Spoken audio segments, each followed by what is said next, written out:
Good morning. My name is Karen Brandon. I'm the president of the Physical Therapy Board of California. I'd like to call this meeting to order. The time is 9 o'clock. It is Wednesday, March 19, 2025. This is the second day of a two-day meeting of the Physical Therapy Board of California. Today, we are meeting in University of the Pacific, Stockton, Thomas Long School of Pharmacy, 751 Brookside Road, Stockton, California, 95211. Room D121. This is an official business meeting of the Physical Therapy Board. The board's role remains to maintain consumer protection and consult with local and state entities on the laws and regulations pertaining to the physical therapy industry. We will take public comment on specific agenda items, and at the end of the meeting, there will be a comment section for items not on the agenda. Public comments must be specific to the agenda item that is being discussed. If you make a comment during the specific agenda item that is not related to the topic, you will be directed to hold your comments until we reach the appropriate agenda item.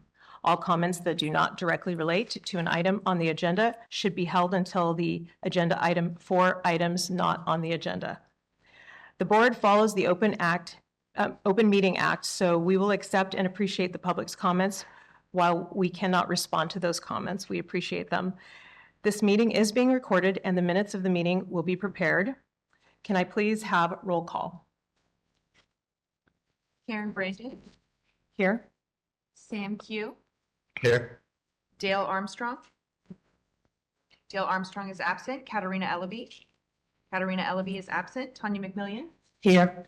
Alicia Ben-Amen. Here. All members are present with the exception of Dale Armstrong and Katarina Ellaby, and the board has a quorum. Thank you, Ms. Arntzen.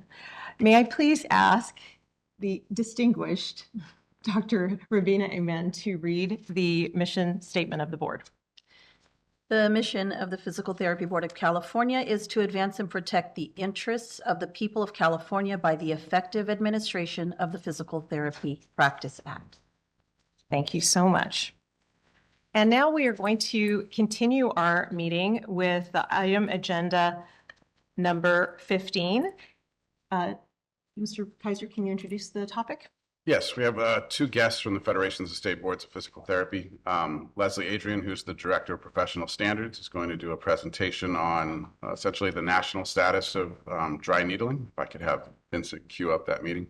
And we also have Michelle Sigmund-Gaines, who is the Director, Board of Directors Liaison for the state of California, and also my counterpart as the Executive Officer of the Oregon Board of Physical Therapy. Vincent will cue up the first presentation, and I will hand it off to Leslie at that point. All right. Well, thanks, Jason, for inviting me to speak on this topic today. Can you grab that, Leslie? The mic for the online people. This is good, sure. Yeah, you want to click on it and make this Can I see her? Thank you. Okay, well, now I feel like I'm giving a performance.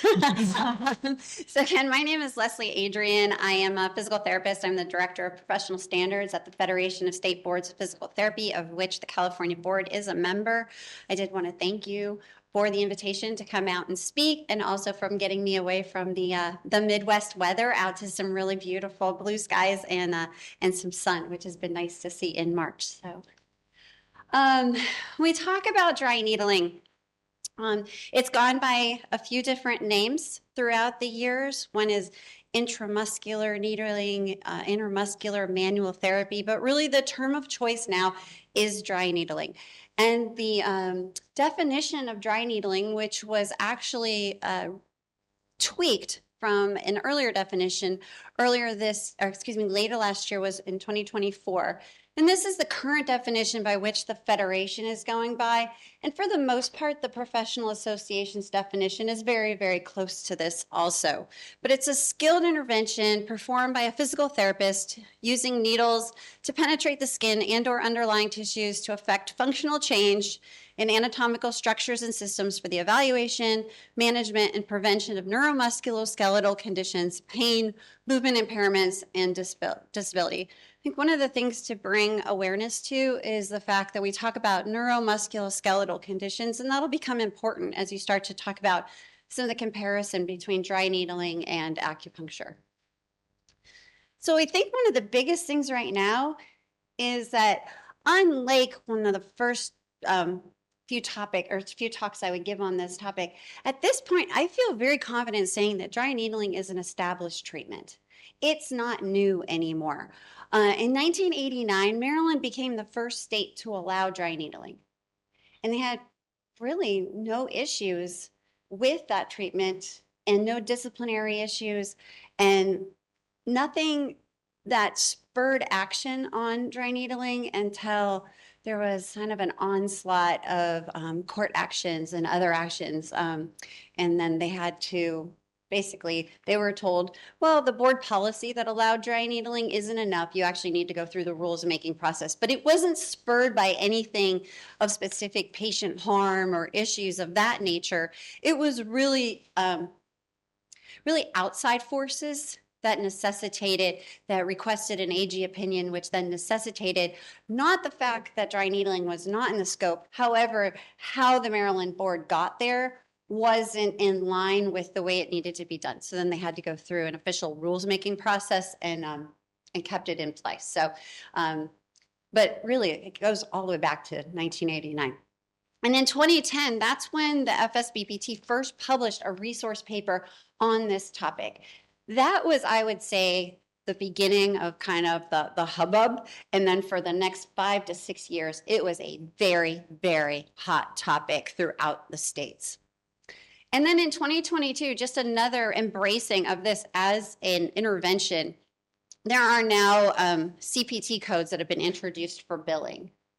So an acknowledgement that it is an established treatment and that lots of individuals doing it. And I will say that right now we may be talking about physical therapists, but there are other individuals that are performing this treatment. I know there are some states where chiropractors are doing this. There are some states where athletic trainers are doing this. So this is an intervention that when it makes sense for a profession to do, they're doing. So if you look at the state of dry needling in the USA as of December of 2024. All the green states allow it specifically, so that is 40. And then I don't have any information on Puerto Rico or the U.S. Virgin Islands. So the FSBPT, we have 53 member jurisdictions, so that's where that number is going to come from, but I don't know about Puerto Rico or the U.S. Virgin Islands. But all the greens are where it is specifically allowed one way or another. And I'll talk about that a little bit more in a minute. And then we have 6 states where it's silent. They really haven't said or come out and made any kind of public statement that said, yes, this is okay for physical therapists to do. And then we have 5 where it is specifically prohibited. And in Hawaii, they have an interesting caveat in their Practice Act that says that PTs aren't allowed to puncture the skin. So that pretty much eliminates other things like dry needling, EMG, needle EMG that PTs can do other places. So, now, with these 40 allowables, it runs the gamut. Many have it, over a dozen have it actually in their statute. So it's made as part of their Practice Act through statute. Many have done by board policy.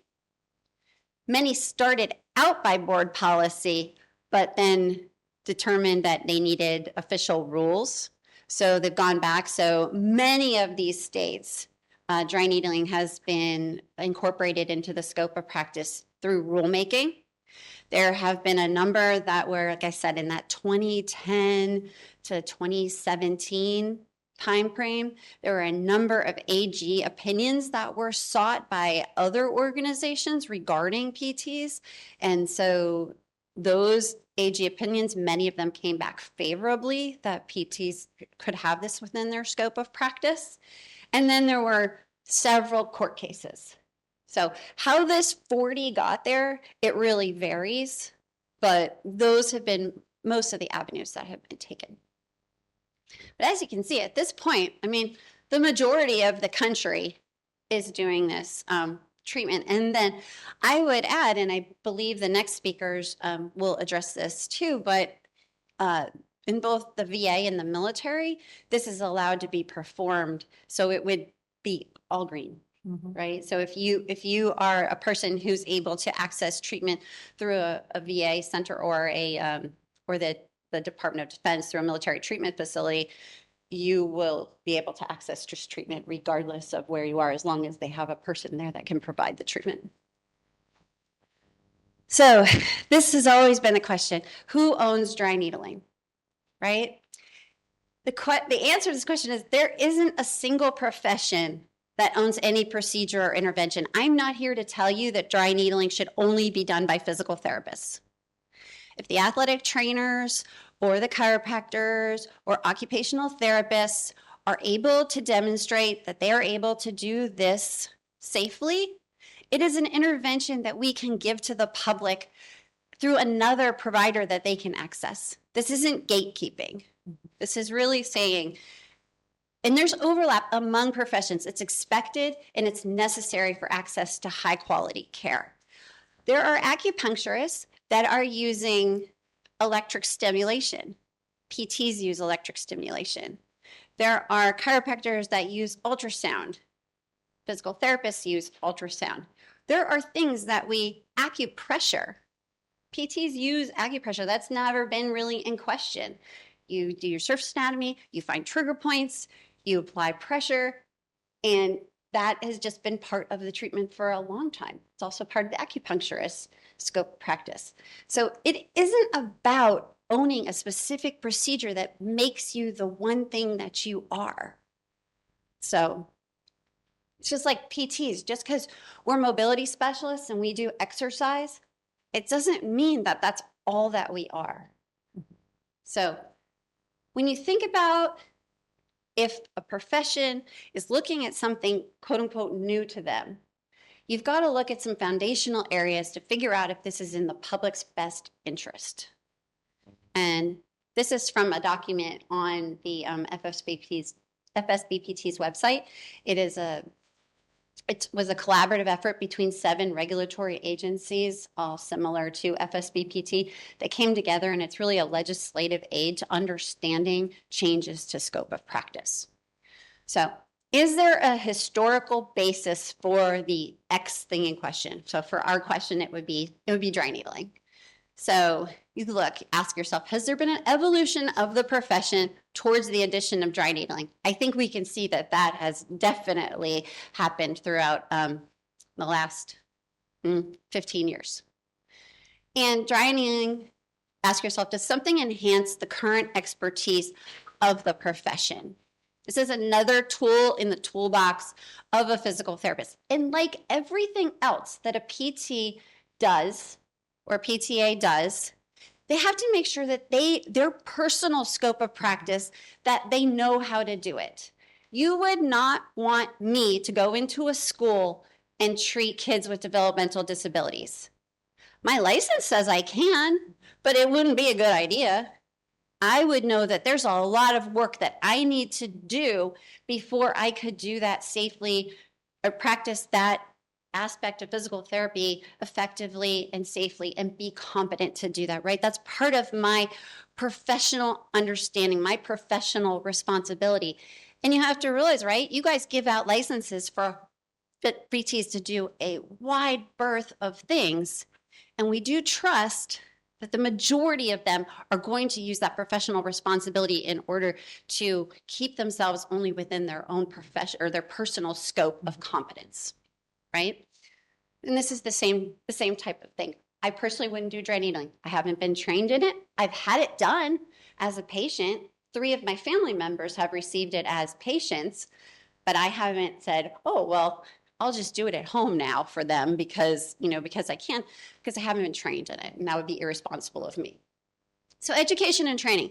Does the current level of education prepare physical therapists to do dry needling? I'm going to give you some information in a bit that I think will help answer that question for you. And that has been a question that has been posed multiple times as to as the argument as to why a PT should not be able to do this. And are there training programs available to fill in the gaps where the entry-level education does not meet standards? And the answer to that question is yes. Is there evidence and research to support the effectiveness? There is. In this case, there's been more and more and more work done on dry needling, so we have a body of evidence that we can look at now. And if you do a literature search, it will yield extensive results for this. And the regulatory environment, well, we're here. This already answers that question. You do have the regulatory environment. You have a board that has sufficient authority to discipline someone who does this wrong, creates harm, goes outside of your training requirements. And the board here is authorized to develop rules. So there are professions that can't answer that question in the affirmative. So it may not be a good fit. So as I said earlier, one activity does not define a profession. It's that entire scope of activities that you bring within a practice that makes any particular profession unique. By adding something to the PT scope of practice, it does not detract from another profession, because there are many things that someone else can offer that a PT cannot, even if they can add this into their toolbox, as I said. Simply because a skill or an activity is one profession's skill set, it doesn't mean that another profession cannot and should not include it in its own scope of practice. And it's from, again, that's from that same document. It's called Changes in Healthcare Professions Scope of Practice, Legislative Concerns or Considerations. And this is on the FSBPT website.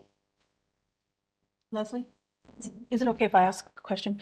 That was the paper that you said was a collaborative effort? It was. There's 7 organizations. It was social work, nurses, pharmacy. There were 7 total. Thank you. All federal regulatory, federations, so similar to FSBPT. So this is a question that has been asked many times over the last few years when I've had to speak on this topic. Dry needling versus acupuncture. If you allow PTs to do dry needling, aren't they really starting to get into the acupuncture scope of practice? Well, acupuncture, there are many ways that this is different, right? I actually think it's an insult to acupuncturists to say that dry needling is what makes them what they are and who they are as a profession. Acupuncture is based on traditional Chinese medicine. I can tell you that physical therapists using dry needling are not basing it on ancient Chinese medicine. Dry needling is based on neuromusculoskeletal evaluation and management. And that's why I was saying that was part of that definition that made it so important. PTs using dry needling do not, and if they do, they should be brought before a board. They should be disciplined if they do any of these things. If they use acupuncture, traditional Chinese medicine theories, meridian acupoints, and terminology, if they use acupuncture diagnosis like tongue and pulse, if they use the idea of energy flow or meridians, or if they address issues that are far out of our scope, typically fertility, smoking cessation, allergies, depression, and other non-neuromusculoskeletal conditions, right? So there shouldn't be a PT that hangs up a shingle that says, I can treat your allergies with dry needling. And if they do, there should be a complaint and it should come before this board. They do not and they cannot claim to practice acupuncture. And if they do so, then that's wrong. So we talk a little bit about PT education and preparation. Again, this has been a question for many years. Are PTs really prepared to do this intervention? This question was asked of the Federation over a decade ago. And we didn't have the answer for them. We didn't have the answer for our member boards to say, well, really, in their entry-level education, they get a lot of this, or yes, they're prepared to do this with a little more training. We didn't have that answer for our board or for our member boards, and so we went out to get the answer for them. This is a collaborative effort. We felt that this really needed to be an objective outside study, if possible, in order to lend credence to the study. So this is an effort between FSBPT, the Healthcare Regulatory Research Institute, which is a research arm, and it's broader than just physical therapy. It's looking at regulatory research in general. And then the Human Resources Research Organization, they do a lot with job analysis. That's one of the things that they do. So we called this our dry needling competencies study. The background to this, HMRO, we brought on this external consultant that has, the objectivity that will allow for greater defensibility of the findings. They did a thorough review of entry-level physical therapist requirements and the comprehensive practice analysis to delineate the competencies that are necessary for PTs to safely and effectively perform dry needling. And in 2015 is when we first did the first dry needling competency study.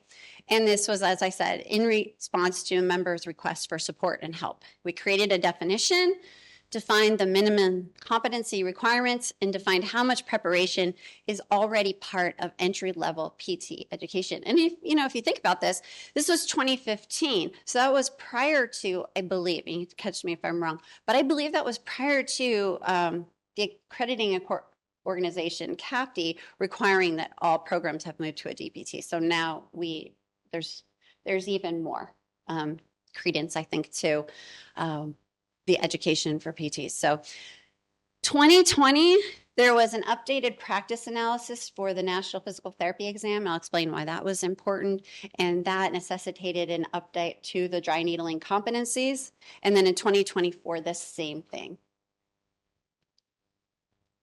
So our subject matter experts were 10 physical therapists. This last one in 2024, there's always been at least 10. It's varied between 10 and a dozen subject matter experts on the task force. So this last one in 24, there were 10 physical therapists with experience either performing or teaching dry needling. And one of the things I thought was awesome, because every one of the folks had either did dry needling or taught dry needling, right? So 6 of those 10 people were actually currently serving or had served on a regulatory board. So, which I can tell you that those numbers are very, very different from what that original task force makeup was, where we had board members that said, I've never heard of dry needling. I've never heard of a PT having a needle in their hand to do anything except DMG. What are you talking about? So the goals of this task force were to review and update the definition of dry needling to ensure it still reflected current practice, because again, it was 15 years old at that point. To assess the current state of competencies needed by PTs to perform dry needling safely and effectively, which has really always been our goal. It's always about a competent level to allow for safe and effective practice. Because you can practice safely, but not do anything for your patient. And that's a waste of their time. It's a waste of financial resources. You still have to, those 2 pieces really work together. And then determine the need for additional research to ensure the competencies accurately and faithfully represent the dry needling domain of practice. The way that this was done to really look at entry-level education and where entry-level PTs come out is linking this to the National Physical Therapy Examination, which, if any of you don't know, FSBPT is the designer and the administrator of the National Physical Therapy Examination. So HMRO, the company that helped with this dry needling competency study, is the organization that we use to do the practice analysis of physical therapy, physical therapist scope and physical therapist assistant scope, for when they're designing the new test blueprint and what should and shouldn't be required on the National Physical Therapy Examination. So they have a strong link to us and a strong understanding of the development of the examination. So a key step was a thorough review of entry-level physical therapy education requirements specified on the content outlined for the National Physical Therapist Examination Licensure Exam. So that's where we start. And then the NPT content outline list, and this is where the abbreviations are going to get a little, so I hope we can sort of stay in line. But WAs are work activities, and KSRs are knowledge, skills, requirements. So that's what this means. And that's just the way that the practice analysis is done for the test itself. So there's this long list of work activities and this long list of KSRs that are going to end up on the test. And then it reflects the knowledge, skills physical therapy students acquire during their formative education.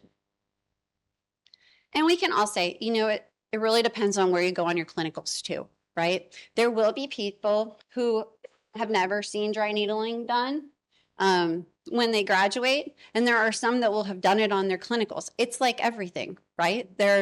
It's who you end up with, really. Like I could have ended, you know, when you're with someone who does a ton of manual therapy in their treatment, then as a clinical, you'll have that strong basis when, you know, you graduate. But and we all accept that in education, right? That it all depends on who you were with for what you are exposed to as a student.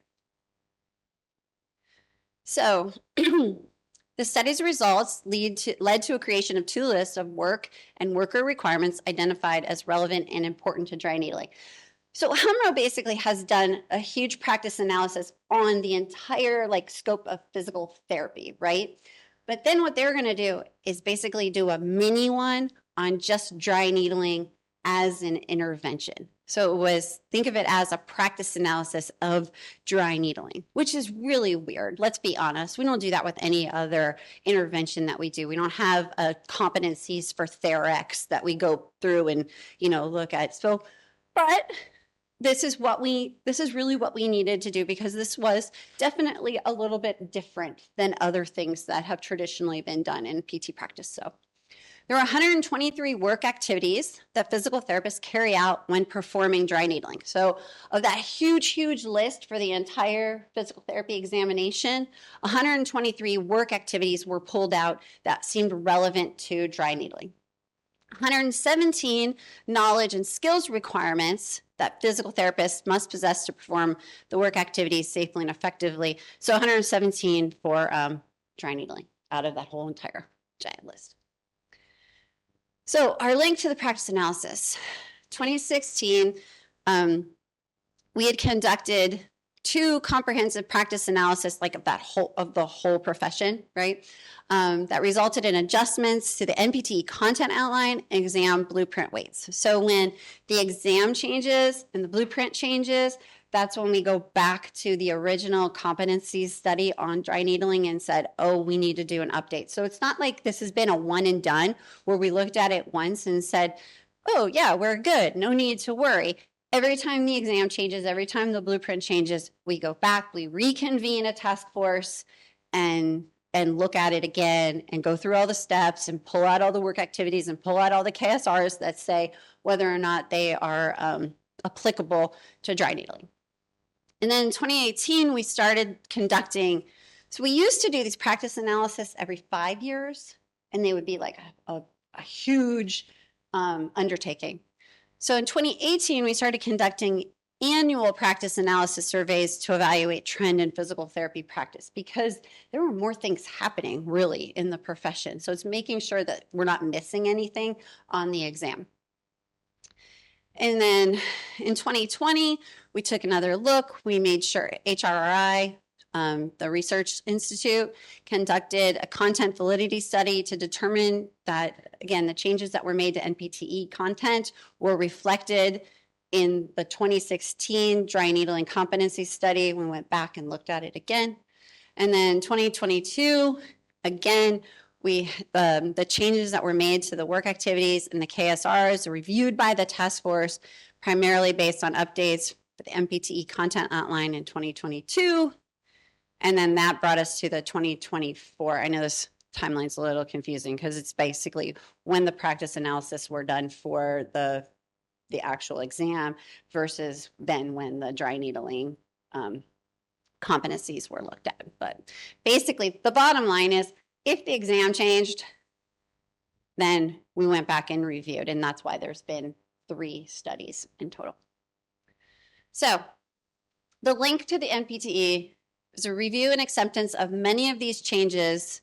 So the changes that were done to the NPTE practice analysis that the task force reviewed and accepted many of these changes to preserve the empirical link between the NPTE content outline and the dry needling competencies. And this is the thing that we feel very strongly about, is that we already know that the NPTE is a valid and reliable measure. And so being able to link the dry needling competencies to it, we thought was very important. So that's why we've continued to update them and make sure that this empirical link remains. We continue to support the conclusion that much of the knowledge and skills needed to perform dry needling is actually acquired during a PT's entry-level education. And the updated set of dry needling competencies includes 144 work activities, 133 knowledge requirements, and 20 skills and abilities. So that's the little piece, the dry needling analysis versus the entirety. So when it comes specific dry needling education. So let's take out what we've already talked about with entry-level education, and this would be very specific to dry needling. There, of all of that big number that I told you, there were 16 knowledge requirements that are specific to dry needling that need to be acquired through advanced or specialized training. And as noted in the 2015 and the 2020 dry needling reports, so we keep coming to the same conclusion, dry needling specific knowledge is predominantly related to that needling technique. So selecting needles, where to place needles, the contraindications for doing dry needling, emergency preparedness specifically to needling, and the emergency response. So I think that this chart is the one that is really like kind of just hits you in the face and says, oh, wow, okay, yeah, PTs are really, our entry-level education for a long time in those beginning years I was telling you about, acupuncturists, and I keep coming back to the acupuncturist because for the longest time, that was really the core group that was making the case that this was not something that physical therapists should be doing. So that's why I'm referring to them. They were really asserting that if a PT wanted to do dry needling, they needed to go to acupuncture school. And again, we can harken back to those things that I talked about with regard to a scope of practice and what makes a profession unique and special. And there were so many things that would have been taught in an acupuncture program that would have had no bearing on doing dry needling and just didn't make any sense, right? When we look at this and we say, 88% of what you needed to do dry needling. So that practice analysis of dry needling, those work activities, the knowledge, the skills, the abilities, requirements, 88% of those are already in a PT's entry-level education. Now, do they have 100%? No. Do they have everything they need? No. But there's about 12% that's unique to dry needling, where a person who's really interested in doing this needs to go out and get additional information. Now, I will say really at this point, there's probably students that are graduating that have had that because of where their clinical placements are or because of where they went to school. There are some schools that they have some very strong instructors as part of, the staff, as part of the faculty, that this is something that they believe strongly in, so they're teaching it to students. So one of the things that I would caution you, many states, if you look at their training requirements or some other requirements for doing dry needling, they actually restrict it to individuals who have, 1 year experience or 2 years experience. They don't allow new grads to do it. I would say in some cases, new grads are actually better prepared to do this than people that have had many years of experience. So that's something I would caution you if you were going to have conversations about this and look at what other states have done. So when you talk about gathering information, determining a treatment plan, documenting a plan of care in progress, all things that are really important to dry needling, they're all really important to physical therapy. And PTs have learned how to do those things. And that small proportion of additional knowledge and skills must be developed through postgraduate or specialized training in dry needling, or, be able to demonstrate that you had it in your entry-level program. Because that's something I couldn't have said a few years ago. It's something I feel confident saying now, that there are some new graduates that are coming out that have received that extra 12% as part of their schooling. So these are the list of the specific knowledge to dry needling. So we get lots of surface anatomy, but you have to be really good at it as a dry needler, honestly. And making sure that you are very specific on the tissues and the structures that you're needling. And then a lot of it has to do with emergency preparedness and response specific to needling and issues that can happen to needling. It's not an intervention that is completely risk-free, but I would argue really nothing is, right? Everything has a risk associated to it. And when you know what you're doing, the risk goes down significantly. But there are things that can happen, and you need to be ready to take care of those. So again, down here, a lot of these needle insertion techniques, needle manipulation, the physiological responses to dry needling, needle characteristics, very specific to dry needling itself. So big questions. Is this safe? If PTs do this, are we going to see a rash of pneumothoraxes across California? Or is there going to be, massive levels of infections? So far, the information that we have says no. So the FSBPT has something called the Examination, Licensure, and Disciplinary Database, where our member boards report to us their licensure actions or disciplinary actions. We don't have 100% participation, but we have a very high level of participation. And states that don't provide the data, many of them, we seek out their data. So we have staff members that is their job, and they go out and do that. I'm sure that Jason has spoken to you all about the ELDD at some point. He's been very involved in that with the Federation. The Federation feels that the ELDD is our second most important public protection tool behind the NPTE. So looking at a review from January 1st, 2010 through October 31st of 2023, go back to what I said, Maryland, they had started doing dry needling in 1989. Prior to 2010, there were 0 cases related to dry needling in the ELDD. So there was nothing to pull from, But we had 5,025 disciplinary actions that were entered into our database in those 13 years. 22 of those were related to dry needling. So that's 0.43% of all the disciplinary actions. And the funny thing was most of these had to do with getting proper informed consent as per the law, the policy, or the regulations in that state, the documentation, and billing, rather than actual issues with performing the technique or creating harm to the patient. Now, there were a few that I thought, I'm not going to hide from these, and people should know. 2023, there was a case of a PT he or she forgot to remove 2 of the needles prior to sending the patient on their way home. 2021, there was 1 case of a pneumothorax.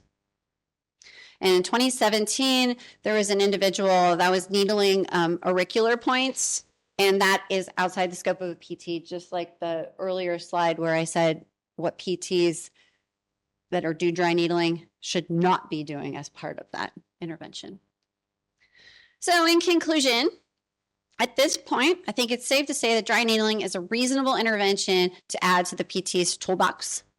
The public benefits from having a variety of treatments available from a variety of different providers. And the safety record is pretty good. So that is the end of what I wanted to share with you today.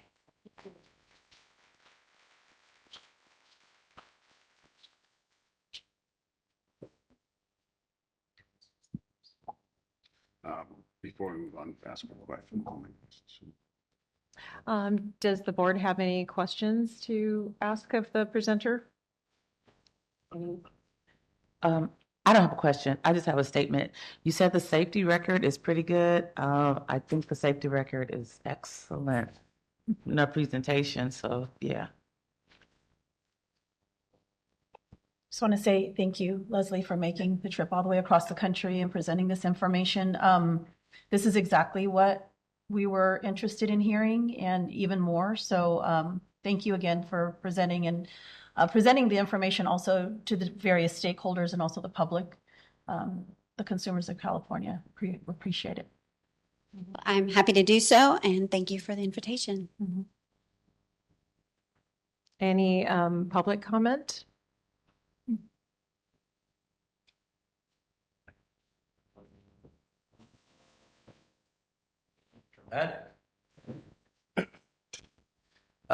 Good morning, everyone.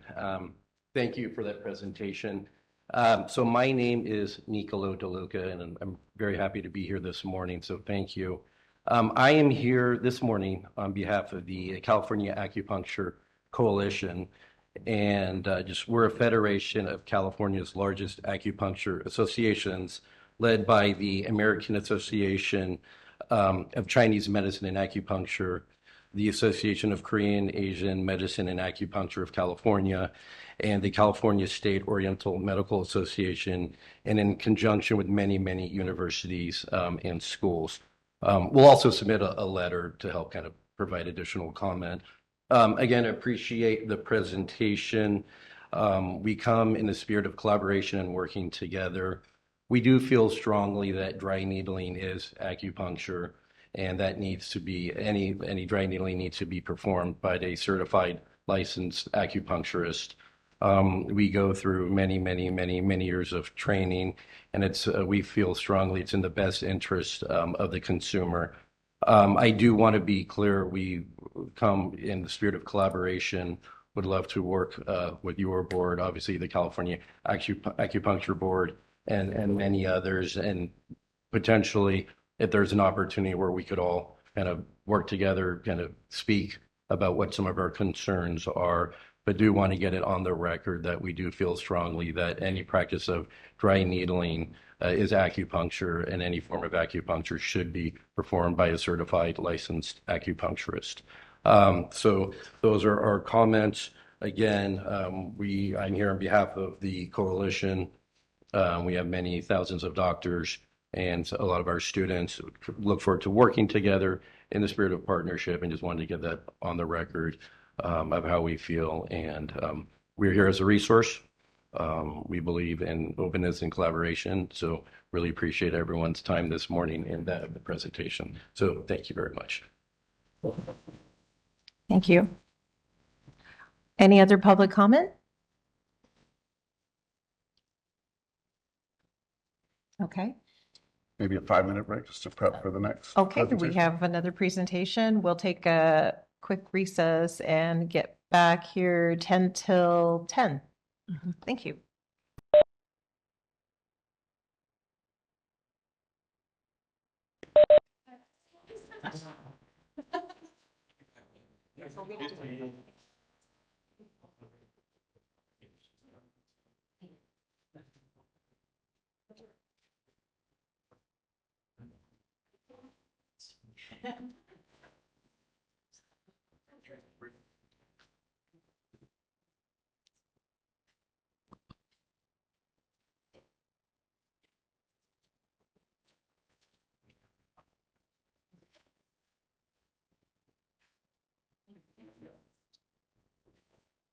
Michelle isn't speaking.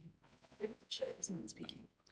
Oh, you mean this is the next topic? Yeah, this is number 16. Correct. And then she'll speak for number 17. Yep.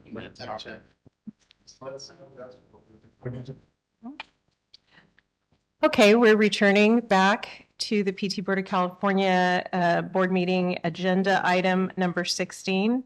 Mr. Kaiser, can you introduce the presenters? I'm going to have them introduce themselves, but we have 3 gentlemen from Palo Alto from the Department of Defense and Veterans Affairs that were with us in 2017, 2018 to do a presentation very similar to this. So it's nice to see you all again. Thank you for coming. Thank you for making the trip. And I'll hand it off to you. Thank you very much. So as mentioned, my name is Teo Dearnels. I'm with my colleagues, Jerome Sabrian and Rick Castillo. So we're here We work for the Department of Veterans Affairs healthcare system. And many years ago, we asked to present because we're in a unique position within the DoD and VHA that dry needling is a common practice that we've been utilizing for over a decade now, and training and development of our staff within the system. So we're just here as on behalf of private citizens, is to kind of share our experience and share the knowledge with everyone of how the practice is utilized and how it's developed over time. And with that, full disclosure, so everything shared in here, some of the information comes from our healthcare system, but we're here and the thoughts and opinions are ours alone and do not represent the DoD or VHA. All right, so our goal of this presentation is this kind of level set, discuss how we use it in our system, how it's been spreading and growing, and how it's utilized in practice, and an interdisciplinary approach with our colleagues in the healthcare system, and then just level set of its use and evidence and the foundation of the practice in general. So long story short, so about over a decade ago, obviously we work collaboratively with the DoD, so active duty soldiers and veterans come within our healthcare system, so we treat both. And so the DoD has a long withstanding history of physical therapists need to be trained in dry needling, but otherwise utilize their practice because they're deployed on the front line, and so they need to keep active duty soldiers mission ready for deployment. And so there's a lot of nuances within that, if the active duty soldier is on some kind of pharmacological medication, they can't utilize some heavy equipment. So PTs there on the front line to treat and mitigate that, so they're mission ready. And so on the other end, on the other foot, so when they come to us, we recognize there shouldn't be a gap in care. So when they leave active duty or they're treated within our healthcare system, active duty veterans, we need to be also trained equally as them so we can deliver the same model of care. And so with that, we've been collaborating. We started locally with our local Air Force and set up a training of our staff within the VHA over a decade ago so they can get trained in dry needling. And then we in turn developed our own internal training and modeling system so that we can spread it across the VHA. Because about a decade ago, there was dry needling existing, but it wasn't standardized, uniform. We had to get training out in the private sector. And we just decided within our healthcare system that it makes sense to standardize with the DoD to have a uniform kind of delivery of care. And so where we exist now in 2024, so we have a national dry needling training healthcare system and research enterprise. So what we do, myself and we have a network of trainers, is we train throughout the United States, all the different VAs. So when there's enough new PTs that want to do dry needling course, we'll deploy our staff. Either they'll come to us in California, or we'll go to their local site, run a class, do the training, get them certified and competent, so they in turn can treat in their clinics to all therapists. And so now, and recently in the last year, we've hired a researcher. So we've been collating, collecting our data from treatments, and we'll hopefully over the next few years start publishing a lot of VHA specific research related to dry needling that we've been doing over the last decade. And so just for context, obviously in the VHA, we do it nationally, and just to level set, there's still a few states that it's not legal to practice in, obviously. California is one of them. And then there's a couple gray area states where there's no opinion. But as you can see, nationally, there's 39 states that is allowed and utilized in their areas. And we're just here to try to promote and advocate for that and share our experiences. So we'll go ahead and go through our slides, and then we'll be happy to take questions at the end. Right click goes forward. All right. Okay, so unfortunately, we missed part of the presentation beforehand, but what is dry needling? I'm sure y'all have gone through quite a bit of this. But initially, dry needling was defined as a treatment that involves a very thin needle that is pushed through the skin to stimulate a trigger point.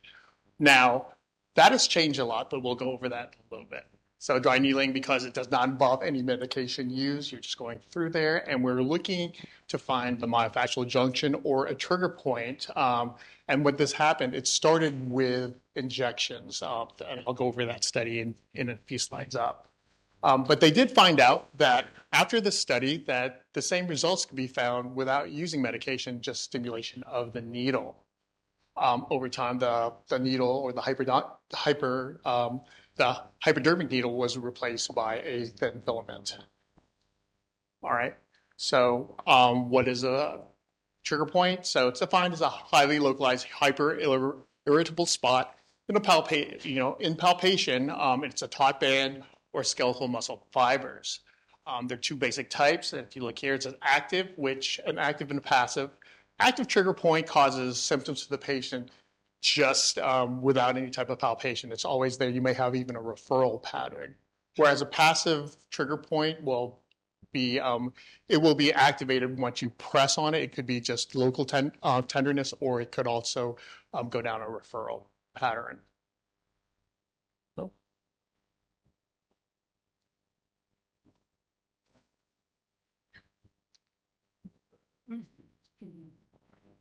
Okay. Here we go. Okay, that is fine.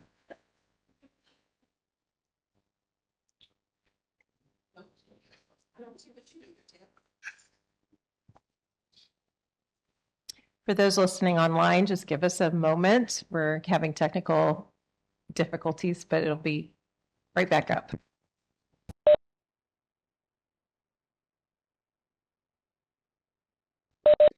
Okay, go for it. So there are characteristics of biological trigger points. We know that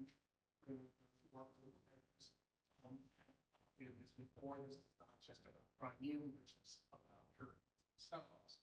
Or referral pattern. And sometimes it will snap, or we call that local twitch response. A lot of times there's also restrictions in range with the trigger points themselves. Because there's too much contact tissue that it's harder to be able to itself. Because of that same factor that there's also weakness to that muscle, but to the generally due to pain versus or localized autonomic phenomenon. And that's like myofascial point has pain and myelinating point is going to inflammation. Here are some of the things we know about trigger points, right? There is some hypoxia.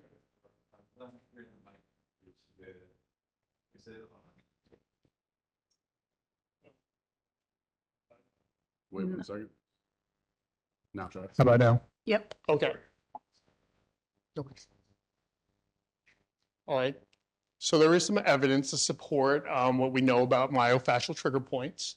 There was severe hypoxia around the vicinity of those trigger points. The increased energy demand around the sarcomere also shortens the taut bands, producing a local energy crisis. There's one called the integrated trigger point hypothesis as well. Active trigger points have increased inflammatory mediators around there because you are having a decrease in pH. And it can be imaged through magnetic resonance elastography, or MRE. I've never seen that before, as you can see here that it shows that hypoechoic trigger point area. However, we have been able to use ultrasound to look at some of how dry needling can affect those structures. For those who have never seen these are just a referral pattern of myofascial trigger points. Above on the top is from your levator scapulae, which is right around your shoulder. But as you can see, it can cause some pain referrals down the middle of your back and also to your shoulder. The one in the middle, that is your gluteus medius, which, as you can see, looks like and can actually mimic a lot of a condition where people are known as sciatica. And the other one on the bottom there, that's your infraspinatus, and that can mimic things like C5, C6 radiculopathy. And also for some people who think, oh, I might be having a heart attack. So sometimes these are just more so like musculoskeletal related. All right. So currently how we treat trigger points non-invasively as physical therapists and even other providers, you can stretch, use TENS, ultrasound, lasers, pressure point, fluid sprays, etc. Invasive wise for physicians, they can put in local anesthesia, steroid injections, Botox, and we can do dry needling in some states now. All right. However, dry needling has evolved a lot, and it's not that we're looking at trigger points anymore. When you think about trigger points, they talk about being in the muscle themselves. But if you look at some of the data, it's really, they talk about trigger points being around the fascial planes as well. But when we look at trigger points, and what was discussed earlier, that, you know, we are looking at, and dry needling, we are looking at addressing musculoskeletal problems. But not only are we going right into the muscle tissue itself, but we're also going to using it on tendons, the tenoosseous junction, muscle bands, the fascia itself, close to the nerve roots. We also look at not being so specific to be in that one, in the one muscle, but the whole area, and also looking at innervation fields or following nerve tracks. All right, and I did talk about this just the last slide, but some of our goals when we want to dry needling is, well, everybody talks about pain when you talk about dry needling and myofascial trigger points, but it's really much more than just pain. We're really trying to increase range of motion because as physical therapists, we want to make sure that we improve function. And that's, you know, that's very, very important because this is not, when we perform dry needling, it's very rarely ever just a standalone treatment. We're always using it with a lot of the other modalities and interventions that we use as physical therapists. Because we are causing, you know, because we are piercing the skin, we're inducing an acute inflammatory process, and there is increased oxygenation. And at times, it is a little noxious, and you can actually stimulate or create what we call an endogenous opioid release. This study is by Carl Lewitt. He was doing a study for steroid injections versus a control study here. And what he found out that what's called the needle effect, that the study between the control and the steroid, using the steroid was almost about the same. So they were concluding, well, maybe it's not so much from the steroid itself or the injectate, but maybe just from the mechanical stimulation of the tissue. But if you look at some of the structures that he actually looked at, I mean, you'll see like the levator scapulae muscle there, you'll see the trapezius muscle, but he's also looking at areas like the posterior arch of C1, scar tissue, pelvic ligaments. So there are other places where he was, you know, these places were doing close to steroid injections, but things that we're also doing with dry needling that we're finding very good effects. Some of the techniques that we use can be very superficial, sometimes very deep. We also do it with electrical stimulation and sometimes positioning, especially if you're looking at somebody with spasticity, we want to put them a little bit more stretch. Physiological effects of dry needling. We covered a little bit about myofascial trigger points, but here with dry needling, you can increase the blood flow. There's decreased banding. Over on the right, that slide, there's EMGs from trigger points from electrical activity from intramuscular EMG and also just surface electrodes. And you can see on the left, there's a lot more electrical activity versus a non-trigger point on the right.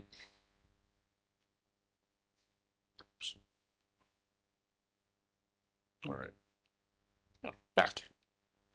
All right. So in the previous presentation, they talked about things that you need to know after, after schooling or after, your primary schooling to be able to learn how to dry needling. One of them was contraindications. Now, these are some of the contraindications that we look at. Absolute, local infection or tumor, lymphedema. If somebody has needle phobia, we don't dry needle them. It's something that, one, you have to respect that, that they don't like needles. And also that it's probably not going to help them if they don't believe in what's going on anyway. So that's one thing. And also, if a patient is unable to provide consent. So we're looking at people with patients with traumatic brain injuries, patients that may have dementia or even altered mental status. Relative contraindications, and these are not all inclusive, but we have bleeding disorders. We've taken a little bit further where I work, looking at vascular disease, diabetes. Obviously, we don't want to go more distal to the area, compromised immune system, pregnancy in the first trimester. I don't think a lot of people do that with anything. and over joint replacement, cardiac pacemaker. And if you look at these are a lot of the relative contraindications. Doesn't mean that you cannot, but you have to use your best judgment. I actually have a pacemaker, and I get dry needled still, so I'm still here. When it comes to post-op areas, we want to be very careful too. So immediate post-op area, it is recommended that you wait at least 3 months, and a region surrounding would be around 8 weeks. Okay. So is dry needling safe to be performed by physical therapists? This study was done in 2014 and actually was done in Ireland by University of Dublin, University of Limerick, and Shenandoah University, which is on the East Coast. And it involved 39 physiotherapists or physical therapists over a 10-month period. There was almost 7,600 sessions. And here, if you see, like there was 463 mild adverse effects that were reported, were about 19%, and there were no significant adverse effects that were reported during this study. Now, when you're talking about mild adverse effects, some of them are things that even if you got an injection or maybe a vaccine. So there might be a little bruising, bleeding, they may hurt a little bit, and pain following. Uncommon, and they're not mild, but uncommon effects that you may have are aggravations of symptoms, some drowsiness or a little bit of vasovagal type of reactions, headache, and nausea. And from that, if it's very, very low, it's less than 0.01%. So looking at dry needling versus other type of interventions, I know that we're going through an opioid crisis throughout our nation. But if you look here, some of the just minor adverse effects that you may have versus some major adverse effects, even with non-steroidal anti-inflammatory drugs, you have a lot of people who have GI issues from that, but also it could be hospitalizations from that, and also GI bleeds. I mean, it's still pretty low, 6-7%.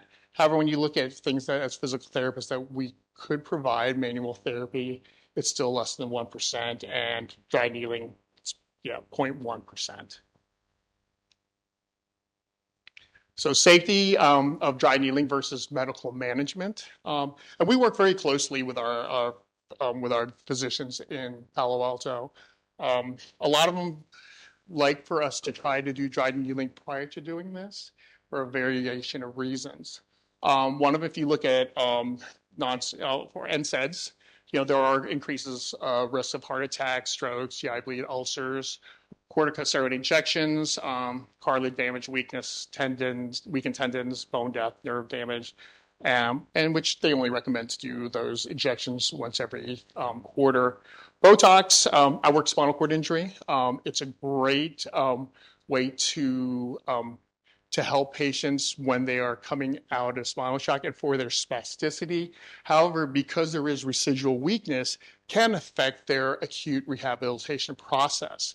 So the physicians on spinal cord, they're usually like, hey, Rick, can you go see them first to see if this works? If the dry needling works, then we can go ahead and on our way and continue our treatment and for acute rehabilitation. However, if they're not having as good results, then they'll go ahead and do the Botox injection. And of course, we know about opioids. So, the high incidence of the addiction and abuse versus something like dry needling. I was lucky also, the presentation before us talked about PT education and competency. So this was the Human Resources Research Organization, or the HMRO report. So if it's okay, I would like to skip through this since you already know a little bit more about that. All right. And when it comes to, there was another thing was of the 12% that needed to be known to be able to dry needle. One of them was also surface anatomy, also being a palpation.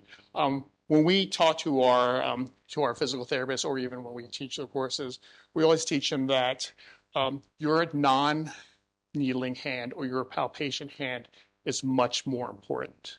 You need to have that, because if you don't know what you're needling, or if you can't find a dysfunction, you shouldn't be there.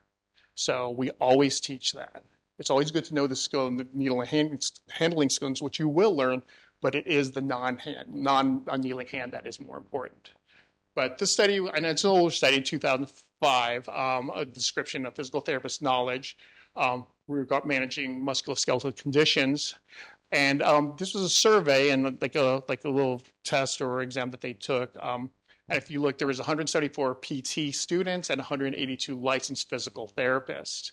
The same examination was also given to other people, like to orthopedists, to medical students, to psychiatrists.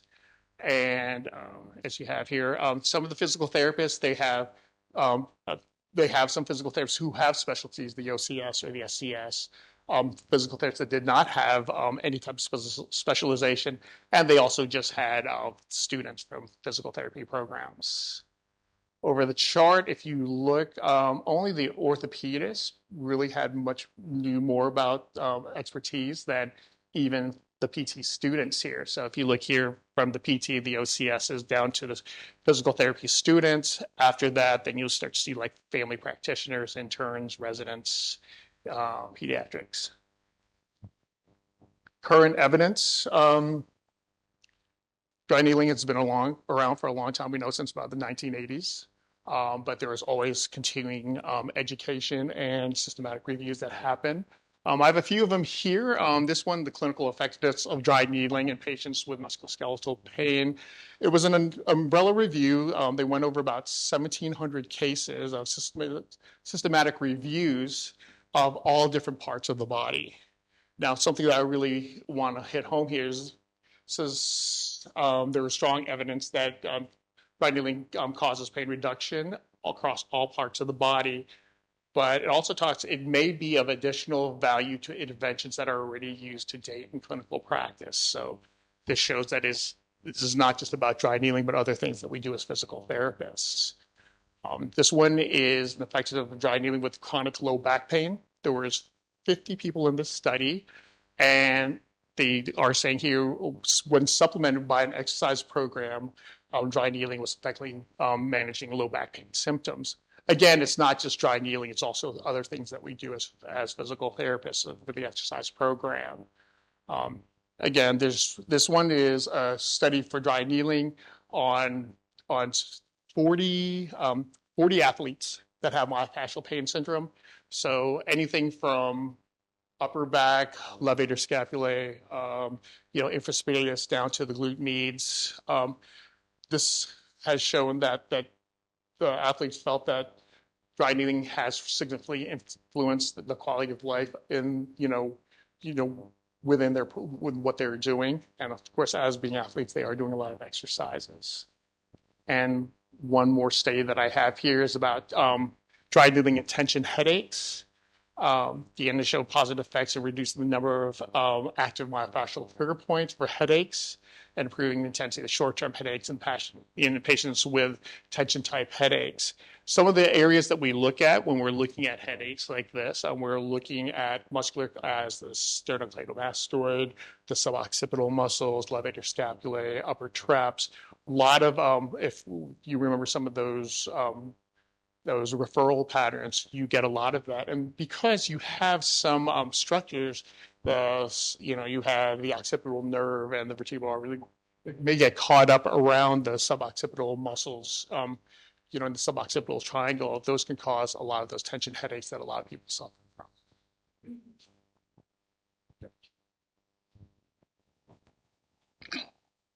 Thanks, Rick.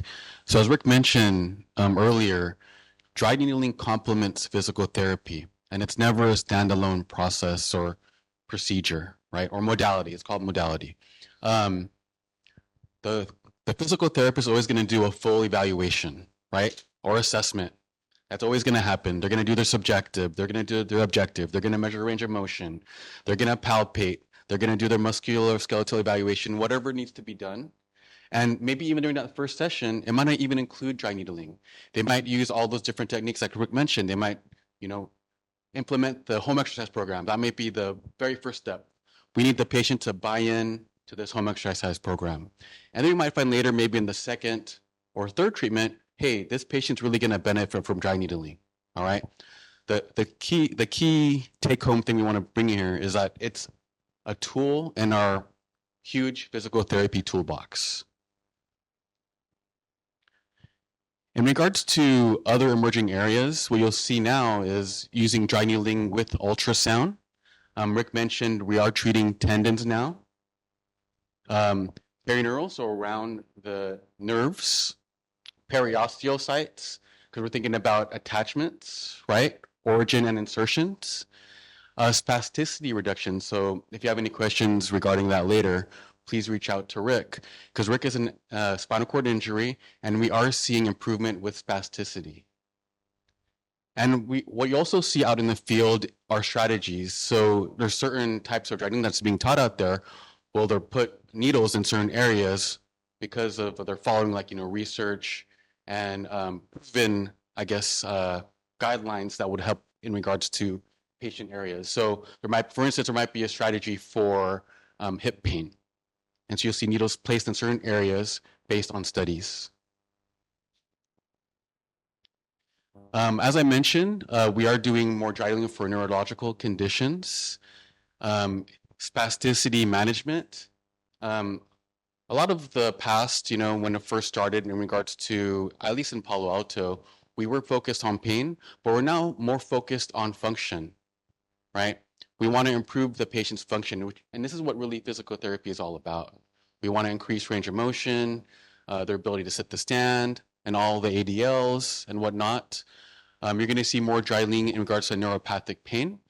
So a lot of times you'll see patients with maybe like a CPRS, right? You might not needle directly into the area of the pain, but maybe needling in other areas, and introducing those types of needles might reduce their pain symptoms, decrease their pain avoidance, their fear avoidance, things like that. And here's, in Palo Alto VA, we are incorporating dry needling with ultrasound, which is interesting. So if you want to be more precise in regards to dry needling, you can do that as well. What you'll see here is dry needling of the iliopsoas. If you look on the slide on the left, you'll see a needle. It's a hyperechoic, kind of pointy, going directly towards the iliopsoas, and underneath is a more hyperechoic region, and that's going to be your lesser trochanter. When you go to the right, if you move your ultrasound towards the right, you'll see kind of like a blank space, and that's the femoral artery, and that's the area you're trying to avoid. Very cool. And here's an instance of one of our clinicians utilizing the ultrasound and at the same time needling.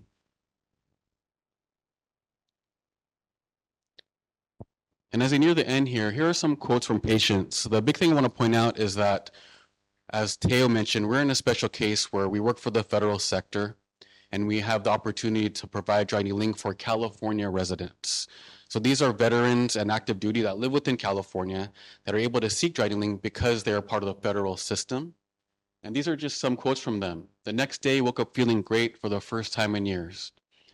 Experienced instant relief in multiple tight, painful muscle knots. This has been the first treatment in 10 years of chronic pain that has worked. Just amazing. We also have examples of these patients who have wives or spouses that wanted dry needling, but they couldn't get dry needling here in California. So oftentimes you see them traveling or driving to Arizona, Nevada, things like that. Here's a leadership perspective from VA Palo Alto. At the time, this was our facility director, and he was a huge supporter and proponent of dry needling, because he wasn't only just our leadership, but he was also a patient. And he's given us freedom to share this example. But there was, and he's fine with this. We have a document signed. He received L4, L5 laminectomy because of chronic low back pain. And I will say, I tried my best to make sure he didn't need the surgery. It was the last option. That's what our goal as physical therapists, right? We want to try to avoid surgical intervention. But anyways, he received surgical intervention, had an L4, L5 and laminectomy. And post-op, he worked with our acute care physical therapists. And after about 48 hours, there was no reduction in his pain. And so when you're in acute care, the first thing that your physicians and social workers are going to think about is, where are we going to put him next? We need this bed. And just from experience from working with me, he realized that he needed just dry needling to move better. So what the great thing is that we work collaboratively throughout a whole healthcare system at VA Palo Alto. The acute care physical therapist contacted me, said, "Hey, Jero, can you come take a look at Tony? I know you've been working with him prior to his surgery, and tell me what you think from your orthopedic background." And we took a look, and we didn't needle the L4, L5 area. That's not what was causing the pain. Actually, the pain was coming from his hip. And if you're looking at areas that are relative contraindications, that was a go. We ended up needling him in multiple areas in his hip, just inferior to the L4, L5 laminectomy. We were able to ambulate him for 100 feet immediately following, and he was discharged home that day versus forcing, I guess, the practitioners deciding whether or not to send him to a SNF. So that's kind of like the powerful effect you can see in regards to dry needling. And that's kind of an emerging area as well. We would like to see dry needling more in our acute care. We like to see it more in the ED. We do have dry needling in our emergency department at the VA. So again, we're avoiding patients becoming admitted for their MSK pain. Instead, they get dry needling and are sent home. We also have dry needling within our primary care.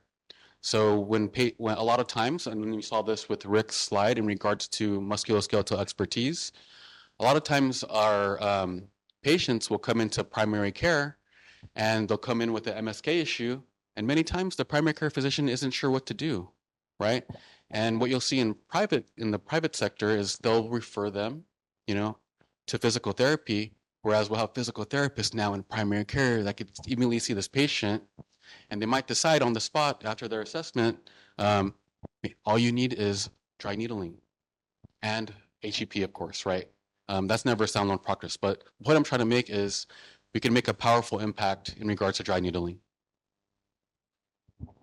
And the one thing I just want to piggyback and highlight on that I forgot to mention last time I presented, just to point out. So within our clinics and our healthcare system, they're not standalone PT clinics by itself. So it's very common in most of our clinics. There's a PT, there's an OT, we have chiropractor, acupuncturists, all work collaboratively in one clinic. So it's not a standalone. And as Joe mentioned, more often than not, we're all self-referring and triaging to one another. We might screen a patient first and realize, this is best served by you. Why don't you see the patient first, see that you can make a difference? Or a lot of times, our acupuncturist or chiropractor will get the consult, but then refer to us, recognizing that this is more in your scope of practice. Why don't you see them first?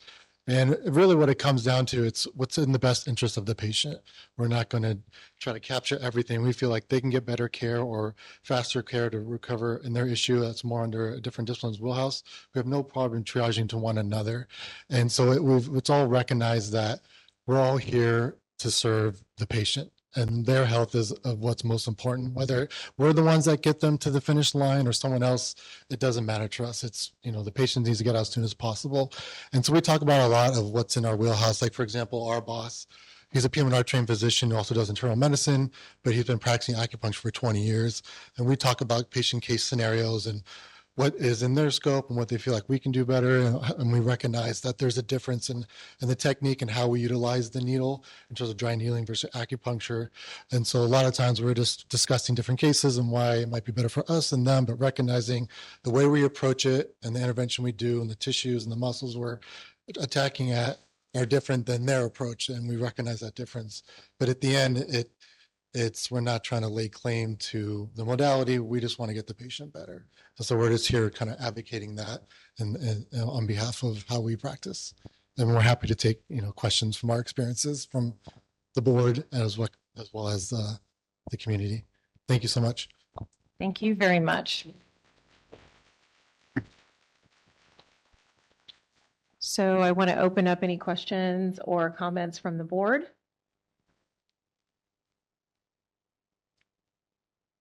Of course, I have a comment.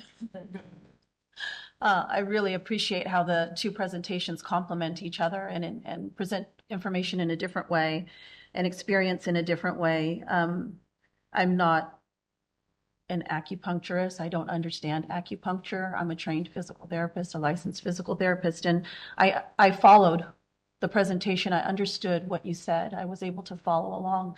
And I'm comforted that the VA has a model, an interdisciplinary model, and you know when it's appropriate to refer to another discipline, including acupuncture and vice versa.